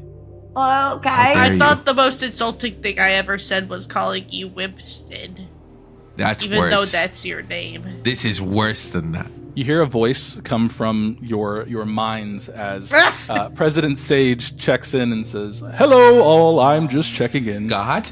No, again, not me, not God. It is I, President Sage. The sun is getting closer to setting, and I would request that you all make haste to return back. I'm sure that Pokemon you're escorting is quite scared, and I would love to be back home soon. So move quicker if you can, Right, or but something. I don't know, maybe you're already heading back. I can't see you. President, what goodbye. happens after sunset? Yes? No. It gets dark. Right, Goodbye. but what happens with that? Yes? It gets dark. It could also get colder. There is no sun at dark time. Night. Goodbye. Let's try it one more time, and if we fail, we'll go in a different direction. Okay, I just also want to say I don't like it when you two fight. It's actually very it makes me feel bad. So if we can just not fight while we're on missions, I think we'll have a lot of a better time. Maybe. I don't see any fighting. I just see two people with different opinions discussing them. You see the Clefairy kind of walks over and stands next to Titania and just goes, and just kind of nods its head in agreement. All right, future leader, do you want to give it one more try? Yeah, I could try and get the path for you guys. All right. Do you want couple of options you can use to approach this? You can find a particular skill you all want to use collectively as a team to see if you can try and suss out the right path to go. If you just want to try and get through it quickly before they can try and wake up, you can also do it through the speed route. Or if you have a cool move you want to use or something like that to justify how you do it, we can see what works best. Ooh, okay. So, if we did like the speed route, is that a combined total roll, or is that like each of us roll? You each do something that you think you would be best at to succeed, and you each have your own respective checks to make. I think if that's the case, then could I make the argument that I could use Confuse Ray to disorient the Loudreds just long enough for it to get by and they don't explode at us if we get near them? Yeah. If you want to use either make an intelligence check with your special attack, that'll be your roll. Okay. What'd you get? It's a 3 total. Okay. All right. I guess I'm playing Matt today is what Titania, I'm learning. It's crazy, right? Titania, what are you thinking about doing? I don't know. Like trying to navigate this field of just other Pokemon. I think maybe trying to observe the terrain and look for places to stop that would be more quiet. So that, I mean, there's so many twigs in this forest. We just maybe look for a path with slightly less twigs to step on and crack that would wake them up. Okay. Let's see if you can do we'll have you also do a intelligence check to see what before you can step around or use to navigate to help you get to a clear spot. That is a 6. Okay. Oh wait, plus rank is 8. All right. Quilburt, what do you think you could do? But Quilburt is surprisingly smart. You probably couldn't tell by his bow tie, but he's very intelligent. And his little hat. And his little hat. So he is going to help them search for a clear path, but also if as they go, he sees a little stick, he's gonna use Ember to burn it. So that it turns to ash. Go ahead and make me a roll special attack. We'll see how that can land for you too. Ooh, 8 total. Nice. Okay, so as you all are, let me roll for the Clefairy also, because it's just gonna follow you guys. But yeah, what's this Clefairy doing to help? How's this Clefairy contributing to the overall team and success of the mission and ourselves? That's wild. Do you ever ask your boss crazy. those questions? Do you ever ask the tow truck or does the tow truck ever ask you hey, how are you contributing? to You're not really your car helping out of me this tow your fucking car. lot? That's kind of weird. Yeah. I'm paying you. There you go. Exactly. That's what we're saying. We're getting paid. Can I offer to give them a piggyback ride? They will gladly accept it. Okay. If you do that, and they won't have to roll, because then It takes a brave person to jump on a freaking Cyndaquil's back. He hops on the flames are more light, I think. Yeah, it's more like a shoulder ride. It's not like a piggyback ride. Sit on top of my hammer and just... Any spot we all take you got turns. for them to sit. Yeah. We all take turns carrying him. Okay, yeah. And so you guys are navigating your way through it. You burn the twigs that are in your way to make them little piles of soot and ash. And as Titania is keeping eye on where they need to go, and Whispton is confusing all the Pokemon, so they're just like, they kind of wake up for a second, but then just kind of fall back asleep. And if they do turn over, they just like roll over and slap the next person next to them, and that just chain reaction kind of happens. You just hear a lot of slapping as you move through the field. And just as you make it to the end, that ember dust that comes up from some of those sticks runs across one of the Loudred's mouth, and it goes and sneezes. Oh no! And it's a boom, sonic boom that hits you guys. It doesn't do any damage, but it does jettison you to the next zone that you need to go to. So it's helpful. Zone, yeah! So you successfully passed Yay! through it. Yay! So cool, so fun. And now we fight God. Yeah. As that happens, you move into the next location, and this looks kind of close. You can notice some familiar landmarks of where you were, because you've made it all the way through the woods here, and you've gotten what you need to. That Clefairy is with you, and I think it's holding one of your guys' hands. I don't know who, but it's nervous and shaking because it's getting darker, and it's getting a lot colder as the night creeps upon you all. As you get into this area, it is darker, and you notice that there is a bandana on the ground, along with some small, it looks like it's wet for some reason, but you see some marks of, it looks like there was a fight of some kind here. Some of the grass looks like it's pushed off to the side, but kind of staying in place. It's not folding, or it looks a little bit damp, and it's getting a lot colder as you move further in. What color is the bandana? Ooh, make a. I hope it's white, blue, and red. Can I have help a with feeling that it's some way? yellow. Sure, yeah, get an advantage on that. Have a feeling it's yellow with red and green. You said intelligence. That is special attack. Okay. If they took out Moss, I will. That is kill someone. You gave me advantage, so that's 6, 2, 8 plus 2 is 10. I'm just rolling 10s all night. It is, in fact, a yellow bandana with a hint and remembrance of a sunset with trees and leaves being there on the ground. And as you look at this bandana, you pick it up and you're like, this is where Captain Moss had left us. What could have happened to Captain Moss? And as soon as you think in your head the name Captain Moss, you hear as a gust of wind blows in front of you, and you see a tall, green standing Pokemon as you see Captain Moss that is covered in hits and bruises and damage. And as they look back to you and said, okay, you've made it here. I thought they'd gotten to you already. You need to go. Who? I didn't think they would come here, but there are Pokemon that linger around the entrances of the forest. So if Pokemon are doing their missions and they're collecting rewards, they try and ambush them at the very last minute and take all the rewards and turn it in for themselves. I don't like that. That's not very fair. No, that's the ultimate inverse cool bell curve. That's super not cool. Are they gonna start like trying to attack us? You look really, really bad, and you're like the strongest Well, don't guy tell 'em that I that. know. Oh, I'm sorry. You look amazing for your age. No, Hey, that was good also job. wrong. For your- Wait, that was really, you I turned appreciate that the really concern. bad. So Your I appreciate the age. concern. Team, I need you to focus up here. Okay. This is a very important thing. You need to make sure that this Clefairy can get to safety quickly. I'm going to try and hold them off for as long as I can, but I can't make any guarantees. You saw where we entered. Please move quickly. As you start to separate from him, because he kind of runs in an opposite direction, where you start to hear more rustling and sounds of like tree branches breaking and collapsing and other sounds like that, because it seems like you were just adjacent to where some stuff was happening, but have likely missed it due to being jettisoned quicker into the next area than you thought you were going to be. But you guys are moving forward as the temperature still continues to drop. Quilburt is gonna have his little plume light up a little bit more, and just try and heat us a little bit more as we walk, Okay. just to keep, like, especially the Clefairy, trying to keep most of us warm.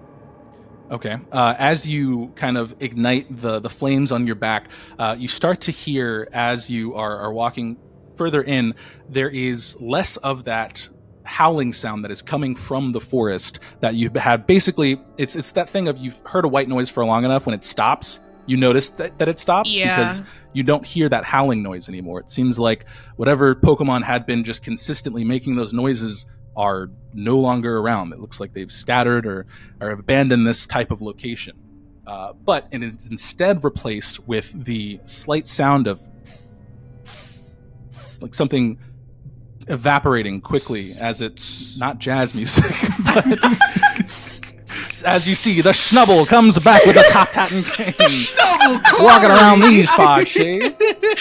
No, but as you walk further in, you hear these like sizzling sounds, and as you kind of burst your flame out a bit more to see around your area that you're in, you start to see that it looks like there is some small flurries coming from the ground, as it looks like it's starting to snow, which is weird. It shouldn't be snowing in this area, and it seems like as you're warming things up in your area, it's melting some of that snow that's slowly flurrying and falling down onto the ground, which is weird. That's that weird. Shouldn't be happening. That's suspicious. The Clefairy goes to try and reach to hold Wisp's hand, but there's nothing there, so it just goes back to holding its bag.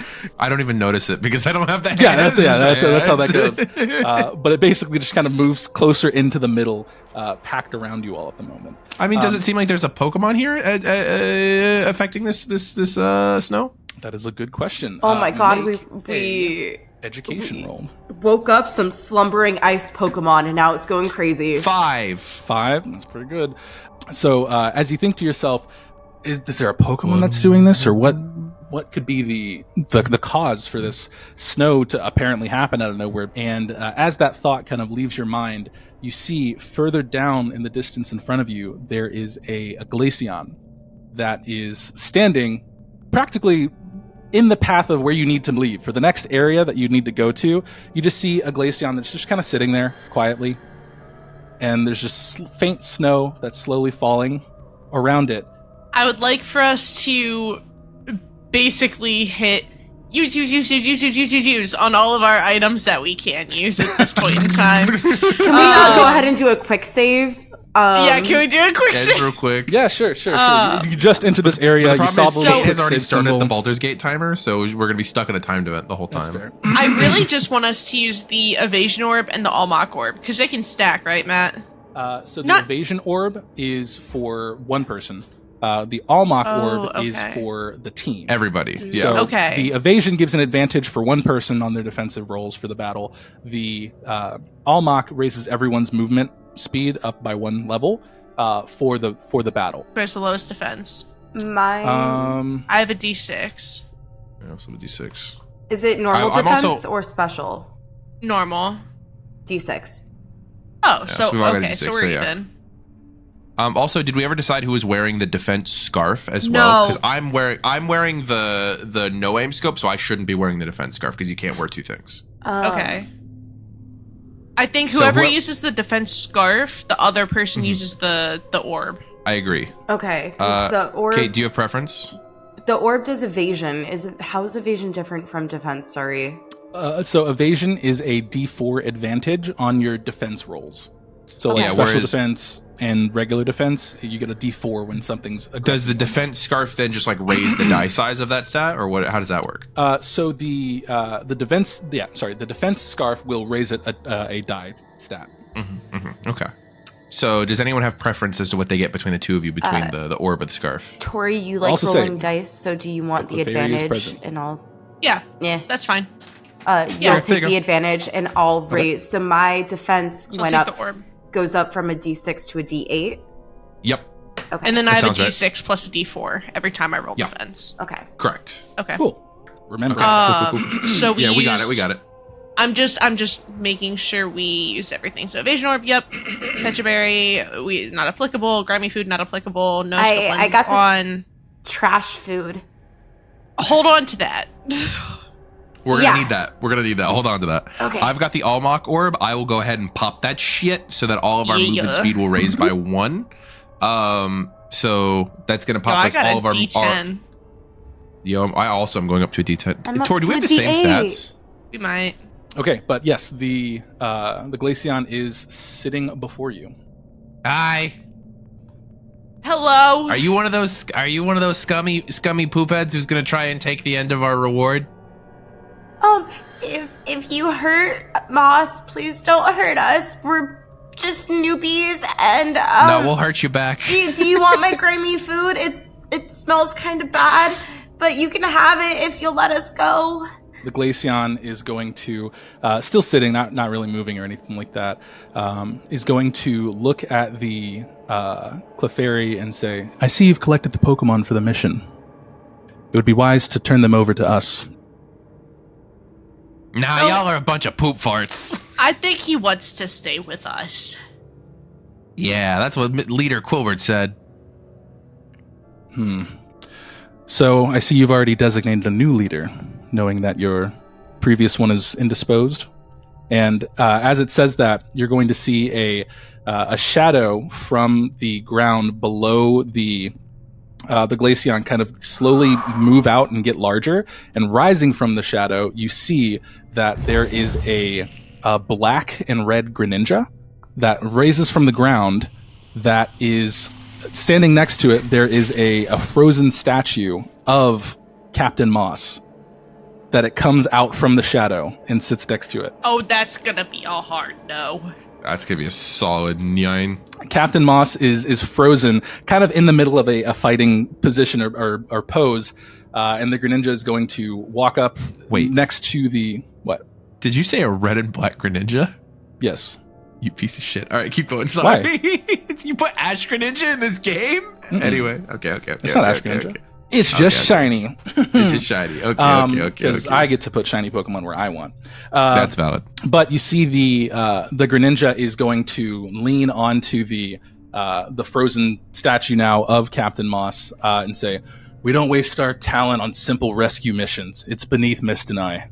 I know that Pokemon's hiding something, and it won't hand over that box that it keeps in its bag. So it'd be best for you all to hand it over." No thanks. Nah, I'm good. Wait, what are you hiding? Do you say that to the Clefairy? Yeah. The Clefairy's just going to grab its bag and kind of just start to back up a little bit. Oh, not trusting if you're... I'm not going to take it from you. I'm just curious now. I love it. It's resolute answer. What? As you all give those answers back to the team that is in front of you, the Glaceon is going to say, "It would be wise to listen. We're doing a courtesy to you. Normally, Geyser would have already struck and taken you out earlier, but it seemed your captain wanted to intervene." Well, it would be wise for you to beat it, bozo. Can I use a friendship to give Quilburt advantage on that? On what? I don't know. Yeah. No. On intimidating them into running away. Okay.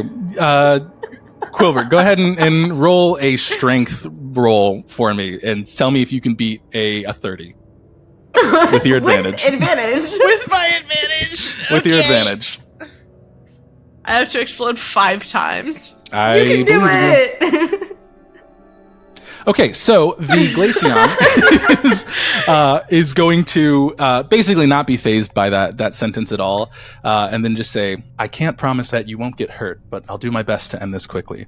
And the Greninja is going to reach in its bag that it's carrying and pull out a orb that it's going to throw into the air, and it will just... Okay, well, he doesn't do that then. So instead he pulls out a second orb and throws that into the air. Shit, and I'm out you of spell see it slots. as he's holding this orb. It looks like kind of similar to all the other orbs that you guys have been using before, where it's this spherical shape that has this different type of power coalescing inside of it, and there's like all these different swirls, and it looks like within this tiny little ball that it's holding, there is a entire blizzard within it. And as soon as that thought connects into your head of like, why is there a blizzard and a large hailstorm basically surrounds you all in this dome that you are unable to leave from as the real combat begins. If we can all roll our speed dice. Oh yeah, I can. I have a D10. I love that even though I'm running this, I say the sentence and then I'm like, what am I going to do? Oh, I got to do stuff. Yeah. I rolled a 5. Okay, you have a 5. Right on. 11. 5, 11. Okay. 9. 9. Great. Love to see it. Cool. Go all right. last. So let me get that situated. Oh, I got to roll one for... I wasn't surprised when I rolled a 3 on my die. I was like, oh, that's going to happen. All right, so we've gotten the turn order situated, and I'll just read it out so we know what this looks like currently. Okay. The Greninja Geyser got a 22. Okay. Quilburt is second at top with an 11. Great, good job. Titania has a 9. Mist is at 7. The Clefairy is at 6, and Whispton is at 5. So, at the beginning of this, because again, hail is now the terrain condition that is occurring right now, Geyser has used his item preemptively there, and he's going to start the combat. So, let me take a look here and see. Who's he gonna kill first? Yeah, I think we're gonna do a pretty cool. Okay, we're going to see the Greninja not really moving far from where he's at, but is going to kind of take a step forward, and you'll see water start to coalesce around his arms as he throws out some water shuriken, and he's going to, I think, go for the person who's talking the most smack, which is Whispton. Let's go! As that will attack. So he's going to roll a special attack. Figure out the die he's got to use for that. What's crazy about battles is that I'm still not good at them if it's not my Pokemon. And these aren't my Pokemon. You're so valid. Okay. What do you got? What do you get? That's not how this works. I got a 6. I am handicapped. Look at me. Look at me. I'm handicapped. I got You got a 6. Okay. I got a... oh, actually, because water shurikens, I roll 1d4 plus 1 amount of times for how many times it hits. Oh, okay. So I roll it's that an many attack times roll too. each one. No, that's Yeah, not how yeah. it works. But the first roll I had was a 11. Okay, so I got hit by that's one the of them. guaranteed hit. But Yep. Next one. okay, and then I rolled 3. So let me roll 3. And I rolled a 7, so the second one doesn't hit. Well, oh wait, is it just for the one? That Oh it no, carries wait, over? sorry. I thought how many shurikens did you roll? I just rolled a 3, so it's 4 are going to I hit thought you you in were saying total. 3 was the attack for the second one. Okay, No. sorry. I rolled the thing before I realized I needed to roll the d4. Okay, so okay. the first guaranteed hit, that I'm just going to take that first one of that hit, and then Yeah, so the hit, now the I hit. have 3 to roll, and I have those my are their second own. defense one. Yeah, so this is the second one, and you have 2 more after that. That's going to be a 7. Meets a pizza. He hits me with the second one. Okay, so that's 2 hits. That's going to be a 6. That's an 8. He misses this with the third one, and then with the fourth one, All right, and then that is another 7. that is a 7 meets a pizza. So he hits me with 3 of them. 3 of them. Okay, I get lit so, up, guys. Yeah, you're going to see as this these water shurikens, what you'll actually show is as this water starts to kind of condensate around his hands, it's actually just him grabbing the hail that's falling from the ground, and it's melting into the shurikens as he throws them. And you throw the first one, and I think it just kind of goes right below Whispton, and it's just like, it didn't hit me, and then you just get smacked by 3 more that just stab into your chest, and those are, they normally do a wound each, but it is a water type move. So those are going to do 2 majors? 2 major wounds, because that is 6 wounds in total. But do I still have the No, major no, left in over total, from in the total. Loudred? You do, but what you're going to notice happen is the Clefairy is going to slowly start to glow with you guys being in the presence around it, and its ability is going to activate, which is Friend Guard. This is when you are in a Pokemon battle, allies of this Pokemon take 1 lower wound from moves that deal damage. So it's either, is it 1 wound off of the whole thing, or is it per hit? Because it's like It would it's be on its own so. The hit. way that we always calculate damage is per hit. Is Per the way hit. that we, Okay, so we've always. Yeah. so you just take 3. Okay. Oh, the goat! And you're going to see that the Clefairy, as it was just holding its bag, its eyes are closed, and it looks up at you guys just confused because it doesn't know what it just did. Oh my god, Clefairy's goated. As that's happened. And the Geyser is going to just move back over to stand guard in front of Captain Moss. And it is now going to move to Quilburt's turn. I'm gonna be honest. If it wasn't for Clefairy, we would have had to use some friendship because I was about to drop. I'm going to watch that happen and say, "Don't you dare think you can hurt my friends and my team!" And I'm going to use my first nature power. It will be ice type, and because we're in snowy terrain, it would be frost breath. Frost breath. Oh. So if you hit, you Frost crit breath. with frost breath. That's Who wild. are you targeting? I'm sure you're going to hit The Mist, right? Greninja. What? Oh, no! Ah. Okay. And I believe it does resist ice, but Does still, it? I It does. believe, yeah. But also, it doesn't matter if you crit. Oh yeah, you're Let's right. go. You're right. What do you mean? Well, I mean, just in terms of the crit's gonna cancel, like Oh, in terms yeah. of damage loss. It'll, Yeah, it's like It's just a Okay. guaranteed extra. You'll nullify that resistance, basically. But okay, that is a what kind of attack? special. Special Special defense. attack. I'm very quickly converting as we're Thank talking. you. Thank So you. go ahead and roll it, and I'll tell you how much damage it deals. I exploded. Oh, I exploded! I exploded. What you Torie got? exploded. I rolled 3 8s and a 6. So 24 plus 6 is 30. That'll beat my 19, so that will hit. Okay. And crit, so it'll just do the regular damage because of the nullification Yeah. of the thing. But So- how much am I taking? So it would normally be 3 minus 1 because it resists, but plus 3 because it crits. That's 5. So a major and 2 minor. Yeah, it is Hell going to yeah. take the major wound and then those 2 minor wounds. You see Mist just kind of scoff at the Greninja and just say, "That hurt?" And then it's going to say, "No, it didn't." And then just kind of like flex it off and just be like, "That was fine."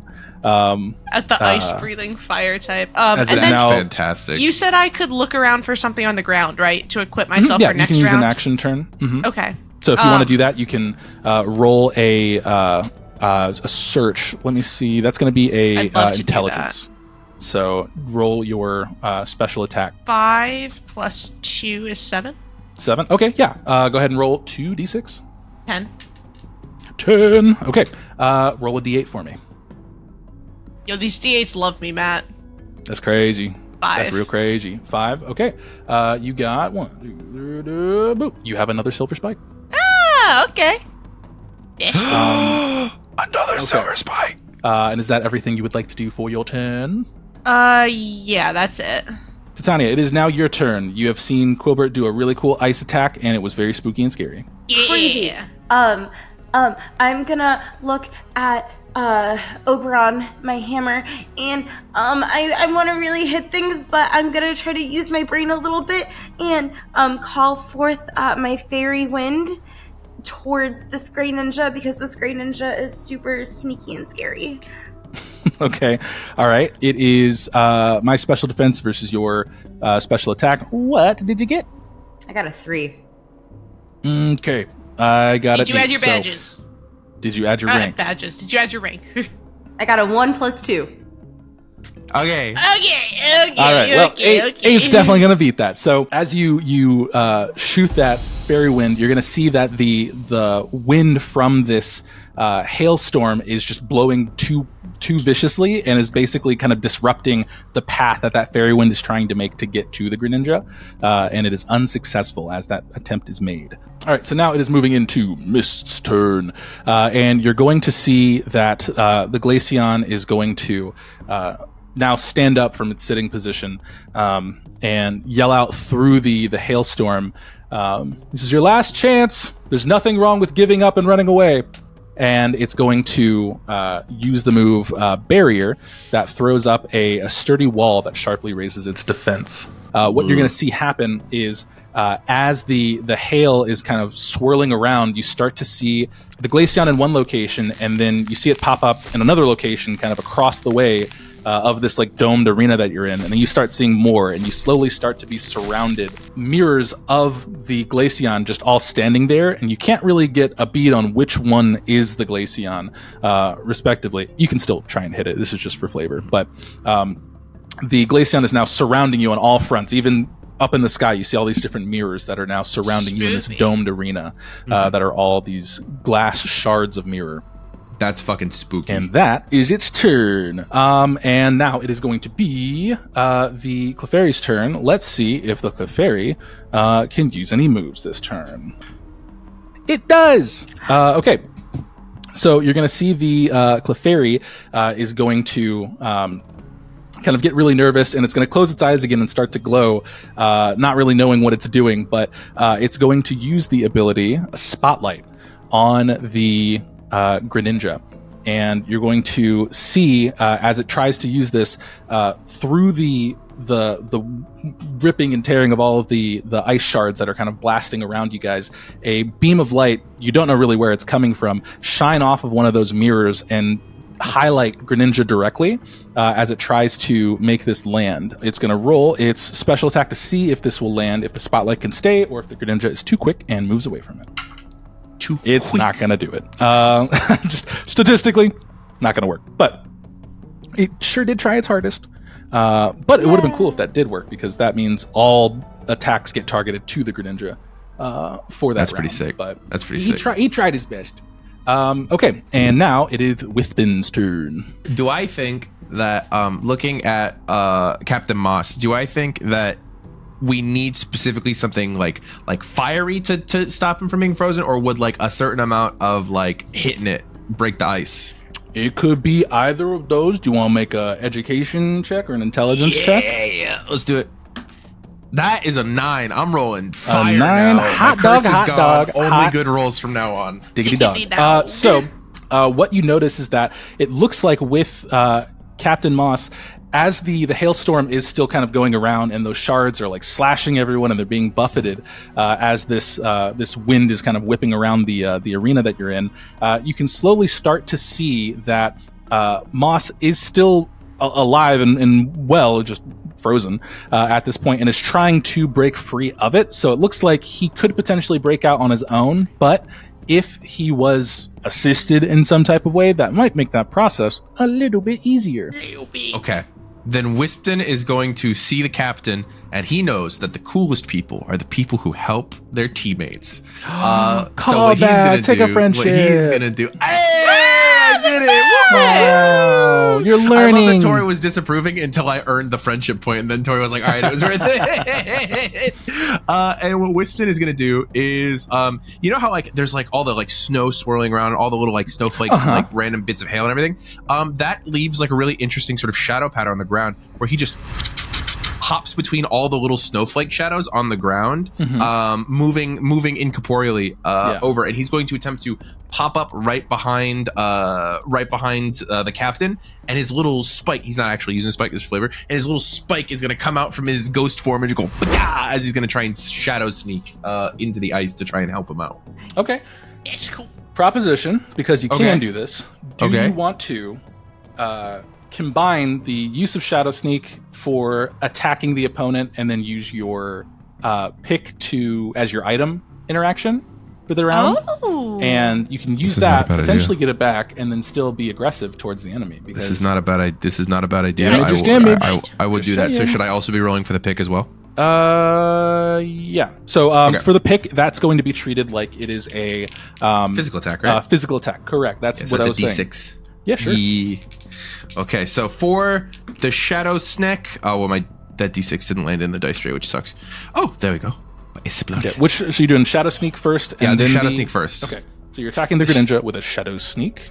Oh no, this was for the captain to break his ice. No, I'm saying you can use the Shadow Sneak to attack the Greninja, and you can use the pick to try and get break the thing. Okay, so as I'm like through all the different snows, I take a bit of a wider path so that I can try and hit Greninja in the back. It's not going to work very well though because I rolled 4. Is Greninja a dark type? It is dark and water, which resists ghost type moves. Okay. Yeah, but it completely is immune to psychic type moves. My only other attacking type. Oh, okay. That's crazy. That's crazy. So you need to focus on pick a different target. Yeah, I'll pick Glaceon. It's still gonna miss though because I rolled a 4 special attack. Not even rolling. Rank alone will cover that. So the Greninja is going to see that you are coming around from the back, and as you go to kind of like push into it and tackle it with that Shadow Sneak, it's basically going to mimic the action that you just did and fall into one of the shadows of a snowflake, and then shtick. As you move through, it jumps back up and say, cute trick. And that is your Pokemon attack. Mucker. Yeah, I'm gonna reappear behind the captain like I was initially on my way to do. I was just taking like an extra swipe at Greninja. Sure. So that was my D6 that I rolled because it's treated as a physical attack.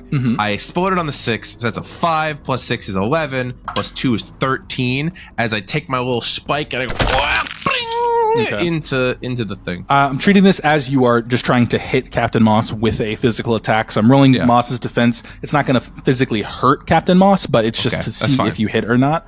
Kind of like a DC or something like that.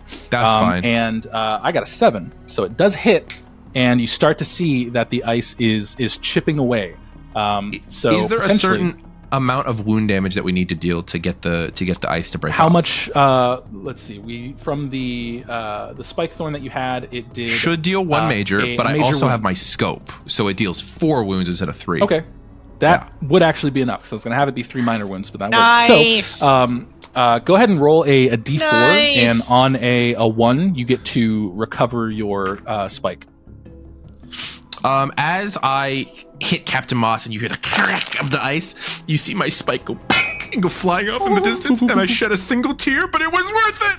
And then that's gonna be my turn. Flying off of the spike, the single teardrop falls, and as that teardrop falls, it falls right onto Captain Moss and starts to thaw all of the ice surrounding him. As he breaks out of the ice, Anna and Elsa type bullshit. Geyser turns around and says, "How did you get free?" And then Captain Moss is going to turn towards Whispton and say, "See, it helps to help people." And then look to Geyser and say, "It's over for you now." Yeah. But I just makes a noise or something. But Not gonna lie, when Matt went, I thought Greninja was just gonna go fuck as loud as he could. I was so concerned. And is going to now have Captain Moss enter the initiative. What's his? Woo! Woo! Oh yeah, guys, we got Quilburt, this. if you outspeed Captain Moss, I'm gonna be so sad. Yeah. Now he can focus okay, on cool. Greninja. You guys doing real that work, me is- pulling out Captain Moss because I can't do shit by myself. Yeah. Glaceon. I can't do anything. Okay. Yeah, You're gonna we'll see as this kind of unfreezes or happens to Moss. You see that in his mouth he has it looks like kind of like a plant leaf that's kind of just out in like a little stick, and he bites down on it, having a white herb that he had in his mouth. He's going to consume it before he enters the initiative, which is going to boost his speed stat. So he actually, instead of rolling a D10, is going to roll a D12 to get on par with this Greninja. And did he explode? He did not. But he is going to come in at a 15. So he is going to go right after the Greninja, which is nice. Initiative comes back up to the top, and it is now Geyser's turn once more. After being hit by the... or attempted to being hit by that Shadow Sneak, it is going to look over to the group of Pokemon that is now unattended, and it's going to use Brutal Swing. As it is going to violently flail around in a it basically looks like it's doing a spin kick type of move to try and hit everybody, but it's really low to the ground because you guys are not tall at all. So really it's just kind of breakdancing. Like 1.4 feet. Let me just pull up the size of Greninja for a second. It's I've already got it 4'11". up. Yeah, it's fucking 5 foot tall. Yeah, it's good. It's like a foot taller than real life Kate. It's crazy. For real, actually. No, who are we kidding? Kate's 3'11". It's fine. Well, I'm sorry. I tried to give you an extra inch, Kate. I'm sorry. So the Brutal Swing is going to go. It's going to be a physical attack. Go ahead and you guys can roll your defensive dice. Let me see what Regular defense. Good luck with that. Yeah. Who's getting hit by Greninja this All year? right. Well, mine's a D8. Don't worry, it's coming, Aaron. Oh no. Okay, let me roll that. I have yet to explode, and I just want to say that is super hateful. That's how I am. I don't Unrelated, explode do you explode on your advantage? ever. Yeah. Okay, so the total that I have is a 9. Does that hit anybody? It hits me. I rolled an 8. Nice! We got one. Let's get it. I rolled a 14. It doesn't hit me because I'm not in range. Clefairy is also going to be hit, but because of the ability, Brutal Swing does 2 wounds, but it's stabbed, so it gets an extra wound on there. But because of the Friend Guard, it is just going to do 2 wounds and negate that. So the Clefairy is going to take 2 minor wounds. You would do the same as well, unless you resist Dark, because it is a Dark type move. I Do you am. do that? I'm weak to fire and ground, and I'm immune to poison and dragon. What's that middle one say? Normal, grass, ice, flying, psychic, rock, dark, fairy, bug times 2. Jeez. Okay, yeah, you take 1 wound. You take 1 wound. Okay. Brag You're really about resistant. Jeez. Oh my god. You just read me every type of The Pokemon that exists. Tinkatink line is like the best Pokemon ever, just saying. Anyway. Okay, so you all take a wound from a move that I thought was going to do more, but that's cool, I guess. Whatever. It's not a competition. It is, but that is going to be Geyser's action, and then I'm going to have him search for an item. After Greninja does that spinny type of move on the ground, you're going to see it reach down, and it found on the ground an Almach orb for itself to use with its team, and you're going to see it turn back over to Mist. And say, pick up the pace, and it's going to throw it, and it's going to crash on the ground at Mist's feet as it raises everyone's on their team's stat up by 1 die size, which does change potentially what Glaceon's order is going to be. Greninja's at the top, so I'm not going to re-roll that. I got to beat 15. Can I do that? No, it is exactly where it was before. It went up to an 8, but it's still slower than Titania, so there's no difference. It doesn't change. It tried. Yay! Very My cool. stubby little legs are good for something. Stubby little legs. It is now Captain Moss's turn. As Moss now enters the initiative, it has used its white herb that was there, raised its stat die. It is going to look at the Greninja, and you see that as it was chewing on that little plant that it had in its mouth, you start to see its cheeks kind of puff up, and he lets out a torrent of bullet seed that he's going to try and hit the Greninja with. So Geyser is going to roll a 11 on the defense, but Grovile is going to have rolled a 12, so that will definitely hit. And that is, it's going to hit for 3 times. And we're going to see each of those hits. So we know the first one did. Okay, the second one doesn't hit. And the third one is going to also hit. So that will be 2 wounds twice. So that is 4 wounds it's going to take. But because Greninja is weak... It's gonna be more! It's gonna be more. Mist is going to expend some more friendship and yell out to the Greninja and say, Geyser, you're making us look bad. And is going to That's reduce their its friendship even more. Yeah. That's awesome. And the Greninja is going to say, shut up, I'm working on something. I'm doing something! 55 burgers, 55 taters, 55 Oh my god. And then that is Captain Moss's turn as it hangs out. To clarify earlier, when I had said that it used the white herb that it had.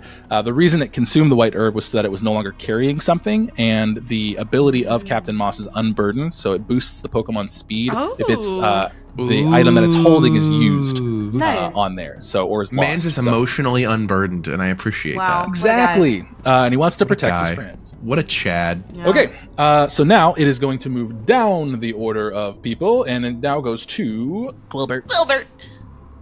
Quilburt is going to, so we really think Greninja is pretty much out. We should probably make sure about that, though. You would be good against the Glaceon, though. Well, that's what I'm saying. That's what I was saying. Okay. You're right. You're right. I'm gonna use my Flame Wheel. what? Not allowed. So I raised my speed die by 1 size. So I get to re-roll my initiative, right? Mm-hmm. So I move up to a D10 from a D8, 9 total. Okay, so you can just stay where you are. Yeah, and then it's a physical move, so Glaceon needs to roll physical defense. As you go to attack with this flame wheel, the physical defense has been boosted with those barriers, so you do see that the Glaceon is moving, and it seems like as it moves, the reflection of it is also moving between these different mirrors, so you're not sure which one you should hit. So you kind of take a stab in the snow to see what will hit, but the ability of the Glaceon is going to kick in where it has Snow Cloak, where during hailing weather, this Pokemon adds advantage to their defensive rolls. Is anyone want to give me some sort of boost with their friendships I that I can but try don't and Can I give Quilburt a get 'em? get him? Get him from the crowd rules?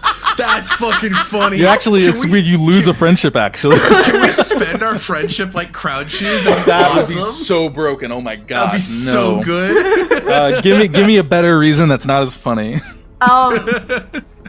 What do you mean not as funny? You're the That was ha-ha funny, man. and I don't want to generate. Wait, it. you guys could do a second fastball special. You're standing next to each other when this turn starts. I was Launch me at him.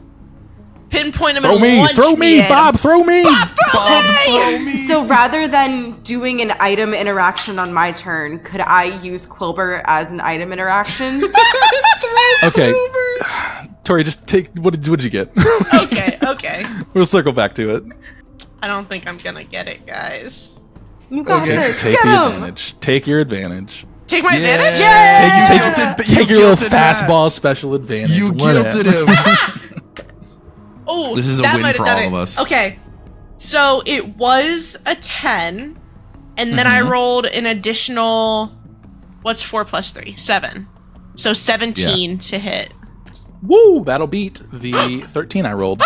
Yeah. So you hit with that. Good job. Okay. So I think Quilburt runs over to Titania, and he's winded up his flame wheel, and he's looking, and he's trying to figure out where this Glaceon is, and then he goes, there, Titania, hit me, there!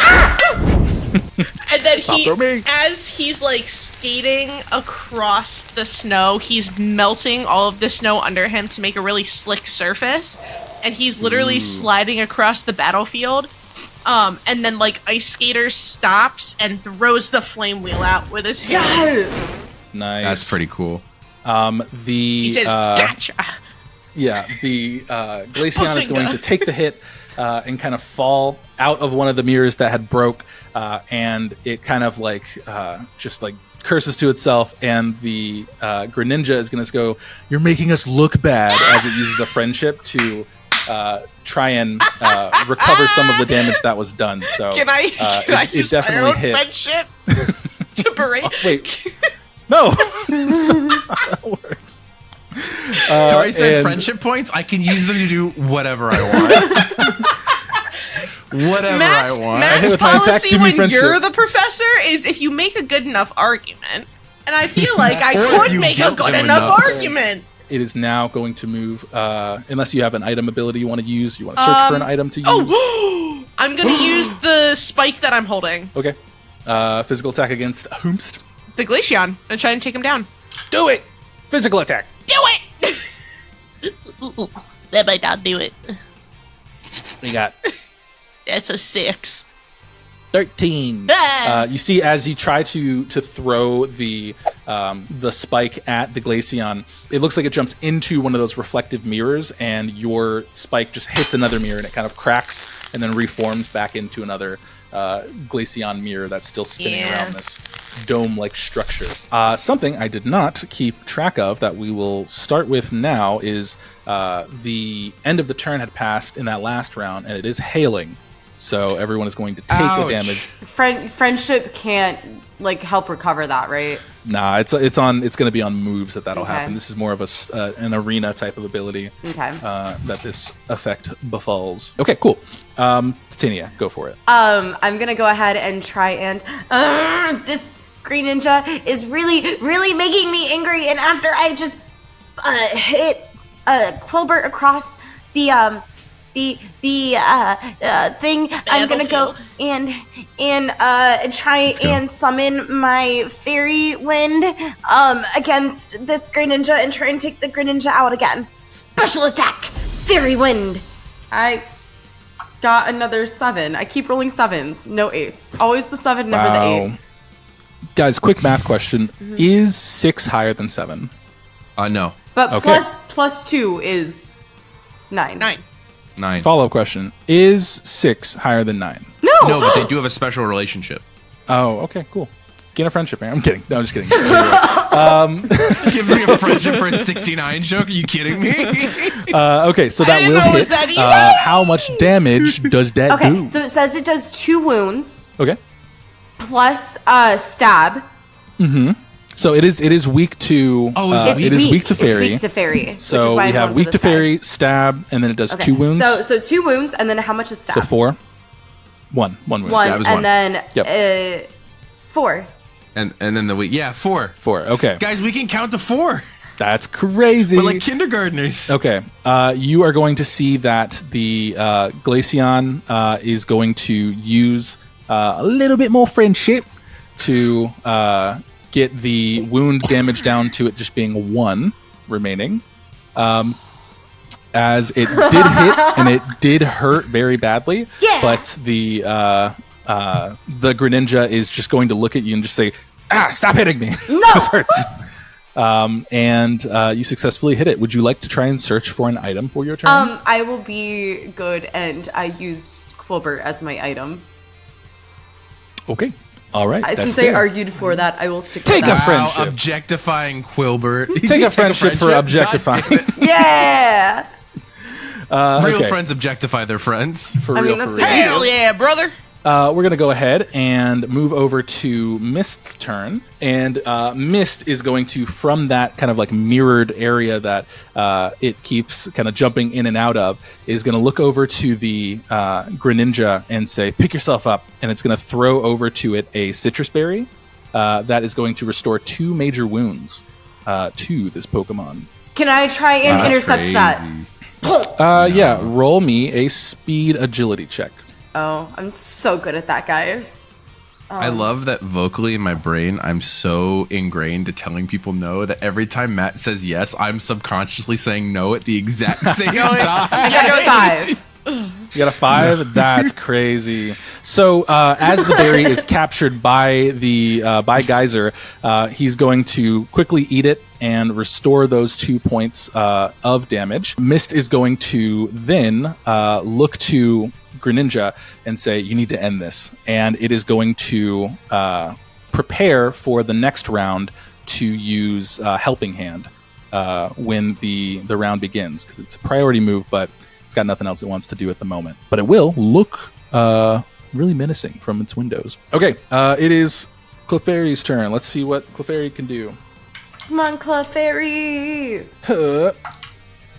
It is very scared and doesn't know what it's doing. So it does not do anything for this turn. Whispton, your turn. Whispton is going to see all of his friends getting messed up. I have a question. If I angle something correctly and I have a really, really big... Oh, wait, no, that doesn't matter. I'm stupid. Never mind. I have a big cone attack, and then I remembered that the Greninja is immune to the attack, so it doesn't matter if I get it in the thing or not. Maybe. Who knows? Yep. So what I'm gonna do instead is I am actually going to look at that stupid Glaceon. It's a big, stupid, idiot, mini poo-poo face.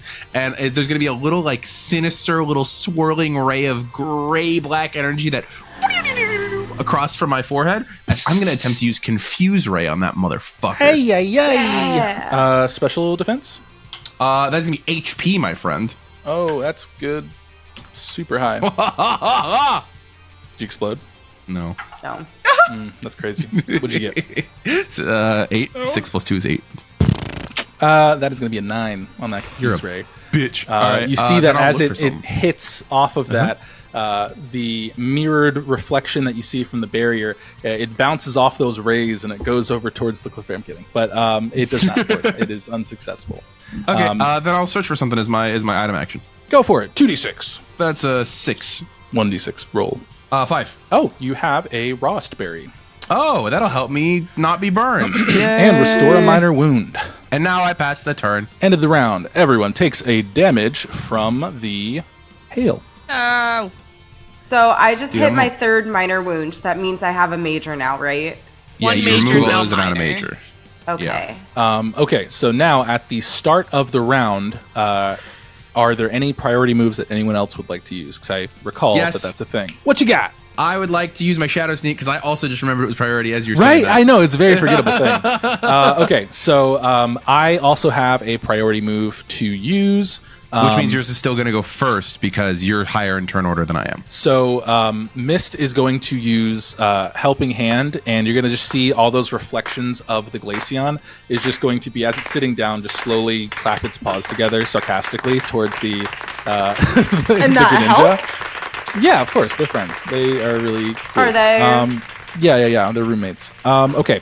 So and what Helping Hand does is it assists the user of an ally by boosting its attack. So the next move that the target uses deals twice as many wounds. Yay! Very spooky. And Geyser, not needing to necessarily use priority because they're at the top of it all, is going to use Shadow Sneak. Told you I was coming for you, Aaron. And we're going to try and hit you with the Shadow Sneak and see if that works. Roll yourself a physical defense. You hit. What did you get? 4. Oh, no. Yeah. How good? I'm gonna let you know, guys, right now. One of you guys got to step in, otherwise Yeah. I have one minor wound left. Any amount of damage puts me down right now. Okay. Yep, that's because that'll be 10 to hit for that. Yeah, that'll hit me. How many wounds does and that then do? it does 2 wounds, but because it is a Helping Hand move, it does 4. Actually, it'd be and then 3 to 6 6? because it's super I effective. didn't know if that It's a other ghost one, type. if the super effective Yeah. got doubled along with You it. always double at the end of the damage calculation. Yeah. Oh, man, it would have been so much cooler. I forgot that with those other wounds, the thing I was going to do was... It always comes down to Torrent. I always forget to use Torrent, and I healed before I used Torrent. I'm stupid. Anyway. Who wants to use 6 friendship to keep me up? I will. Otherwise, I'm going down. I also have 6 friendship if you need. Do you want to do Do you 3 want and to 3? nullify the whole thing? Yeah, let's do 3 and 3. Okay. Together, get a friendship Yay. back.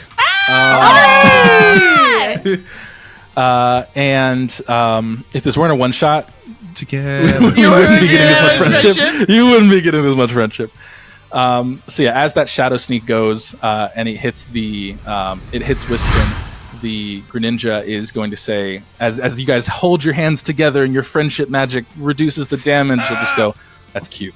It is cute. Okay, chill, guys, chill. I believe that is going to be its turn. Okay, so from there, it is going to go to Captain Moss's turn, and Captain Moss is going Well, to... I had my priority, good sir. Oh, I forgot. Yeah, do your thing. Yeah, I'm gonna fucking come up there and I'm gonna also Shadow Sneak, but I'm not going Whoa. for Greninja. I'm gonna go for the stupid Glaceon that keeps hurting my friends. Wowzers. And I'm not gonna hit because I rolled a 6. Okay, well, let me see what I can get. I got a D12, so this should be good. How? Okay. All right, so imagine if Imagine. on a D12 you rolled a 1. Yeah, that's and pretty great. if the rank of this Pokemon still didn't make it a 6 in its total, so you would hit That's with pretty this. great. What would that look like? What would that look like? Hypothetically, not saying it happened. It would look like at that moment when I go to Shadow Sneak, there's that confident dodge from the Glaceon, and all of the reflections all at once slip on their ass. Ooh, you got that dodge in you. All right, cool. And I appear with my little lens and my eye patch, and I go, "Bah!" and I kick him in the butt with my little ghost feet. How much damage? That would normally be 2, but it's stabbed because it's a ghost, so that's 3. Okay, that's a good hit. Good hit. Okay. All right, fantastic. Were there any other priority moves that needed to happen? Because this was all going at supersonic speeds. I will eat my Rossberry as my item, though, so I get a wound back. Nice. Okay, good. Okay. Okay, and then you're going to see Captain Moss is still kind of like dodging as much of the wind as possible because everyone's still kind of getting buffeted by this. You see that its eyes kind of start to glow this like purplish white kind of color as he kind of yells out to the others, "Get ready to run. We're ending this." And he sucks in a large breath and lines up a dragon breath to hit the Greninja and the Glaceon as he rolls to try and just Why is he so cool? knock him out. Because he's very Captain cool. Moss, you ding-dongs. He's always going to be cool. Why is he That's the so whole point. cool? The Dragon Breath is going to hit and just beam across both of them. Mainly, Geyser's the main target that's being hit, but it just so happens that one of those barrier mirrors that are in the background behind Geyser was also the one that was housing Mist. And I did crit, so I get to do an extra wound to both of them. But it is 2 wounds. But I don't think anyone has any specific resistances because it's a dragon. No one really is immune to that. Except for me. Little Miss Immunity over there. Yeah. You'd be great on Survivor. You are an And immunity idol. so it's going to deal a major wound across the board to each of them. That would be taking out Mist because they're full at 3, and then Geyser has only a little bit left from there because of that citrus berry recovering. But it may also paralyze them, so they need to roll HP die, which is crazy. That's the lowest die that I have on both of these guys. Very cool, very swag. And we're gonna see if they get froze. Okay, they are one's down actually. So the Geyser is going to get paralyzed for a moment. And be held in its place.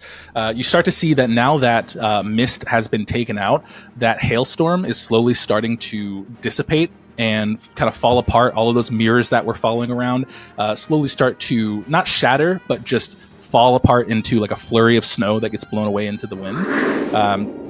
As the Greninja is kind of just stuck in place, unable to move, and it's just kind of tense after that dragon breath hit it. And Captain Moss walks over to the two of them and say, "Cheaters never win." All right, guys, let's go. Titania had a hand up. Yes. I want to take the other one out. Okay, I mean he's paralyzed, Yeah. so yeah. You guys are gonna brutalize him? Yeah, I'm just gonna waddle up and go "Mwah!" and give him a big smooch with the draining kiss. Sure, yeah. You actually, I don't know if Captain Moss will let that happen. I think what you do is as you go and you're like leaning up, you just feel a hand grab on your head and just hold you back and say, "Don't kick him while they're down." But And then I wanna. You're bringing the cool curve down right now. as he's kind of guiding you guys out to leave this area that they're in, he's going to reach into his bag and toss over to the Greninja a cherry berry, and is going to say, "I hope you learned your lesson." Over to the Greninja to leave it for him, so when he's not paralyzed, he can at least get a wound back. And the Clefairy, as that is walking past the knocked out Glaceon, you see it reach into its bag and it pulls out this little glowing seed that looks to be, from what you guys can call, a reviver seed, and just kind of slides it next to the Glaceon, and then just grabs its bag and runs away really quickly because it didn't want to be that close to them. As you guys leave that area and are finally out of the Howling Forest. Successful on your first mission. Xia is howling like the forest. You are making your way back to the town. You come back to that post where it was showing all the different directions. You see where Easeltown is right at the top of that plateau as it was before. And from here, the Clefairy is going to look at you all, holding its bag, kind of nod in appreciation and thank you, and start to walk down its own little path where you assume it now knows where it needs to go to get back home. And you hear a voice in your head say, "Congratulations! You've completed your first mission." Not God, but good job on making it back safely. I kind of stopped hearing thoughts from Captain Moss. I think he may have snoozed, the troublemaker he always is. But good job. If you'd like to come back to the Society Hall, we can give you whatever reward you would need. And the Kecleon brothers said you also helped them out while alternate on your mission or something. We'll go over the details. Anyway, come back. It's dark and it's cold because, again, when the sun's gone, it's cold. There's no light. But what else happens when it gets dark? Oh, I'm back. So What what happens when else it gets happens dark? besides the sun going down? Like that happens Okay, every day. it's cold. Yep, and you should know. Goodbye. And you all start to slowly make your way back towards Easeltown, successful on your mission, and you have all done it. You've proven yourselves to be fledgling adventurers. It's so good. Guys, we maxed out our coolness curve. It's at the Yes, very top. thank you We all did it. so much for allowing me to do this. I hope it was good. I hope I edited this and make myself look like a smart little genius You boy. are a You smart are. little Say genius this boy. on camera so that the audience knows it. I genuinely think you're better one-shot GM than I am. That's crazy. Let me finish my thought. As you all make your way towards Easeltown, you see that the camera slowly pans and follows the Clefairy that's making its way down its own little Shit. path as it that'd be funny. As you see that the Clefairy makes its way to, it looks like this really large shack that's kind of a ways out of town, but as it makes its way there, it walks into this shack and the door closes. We're still outside of that shack, and then you see a large flash of light shoot through the windows. A person walks out of a machine and says, "Whoa, Okay, I now know what this machine does. I think I need to do more research. As Bill, the Pokemon guy, was in a machine, and he was the Pokemon you guys were saving the whole time. But you guys don't know that. That's crazy. Okay, thanks for watching, guys. Stay unbeatable. Bye. Goodbye. Bye. Thank you for watching this episode of Unbeatable, which was brought to you by you, our patrons, which if you're not a patron, I recommend getting over there because we have an exclusive, super secret Discord. It's not secret. You just have to pay for the Discord and you'll get access to it, where we answer questions that are in our Q&A videos every single month.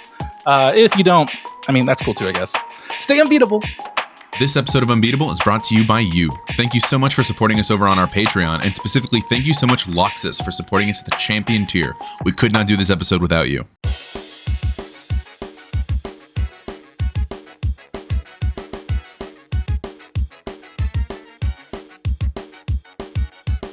I am unbeatable. I'll train until I meet my goal. If stakes are high, no, I won't fold because I am unbeatable. Earning every badge, whatever it takes. I'm gonna be the best trainer. You just wait, and I know the road ahead looks like it won't be easy. I am unbeatable. Standing by my side, got my friends with me to explore a whole world of possibilities. But no matter what the challenge is, we can overcome it together. Because we are unbeatable, we'll train until we meet our goal. If stakes are high, no, we won't fold because we are unbeatable.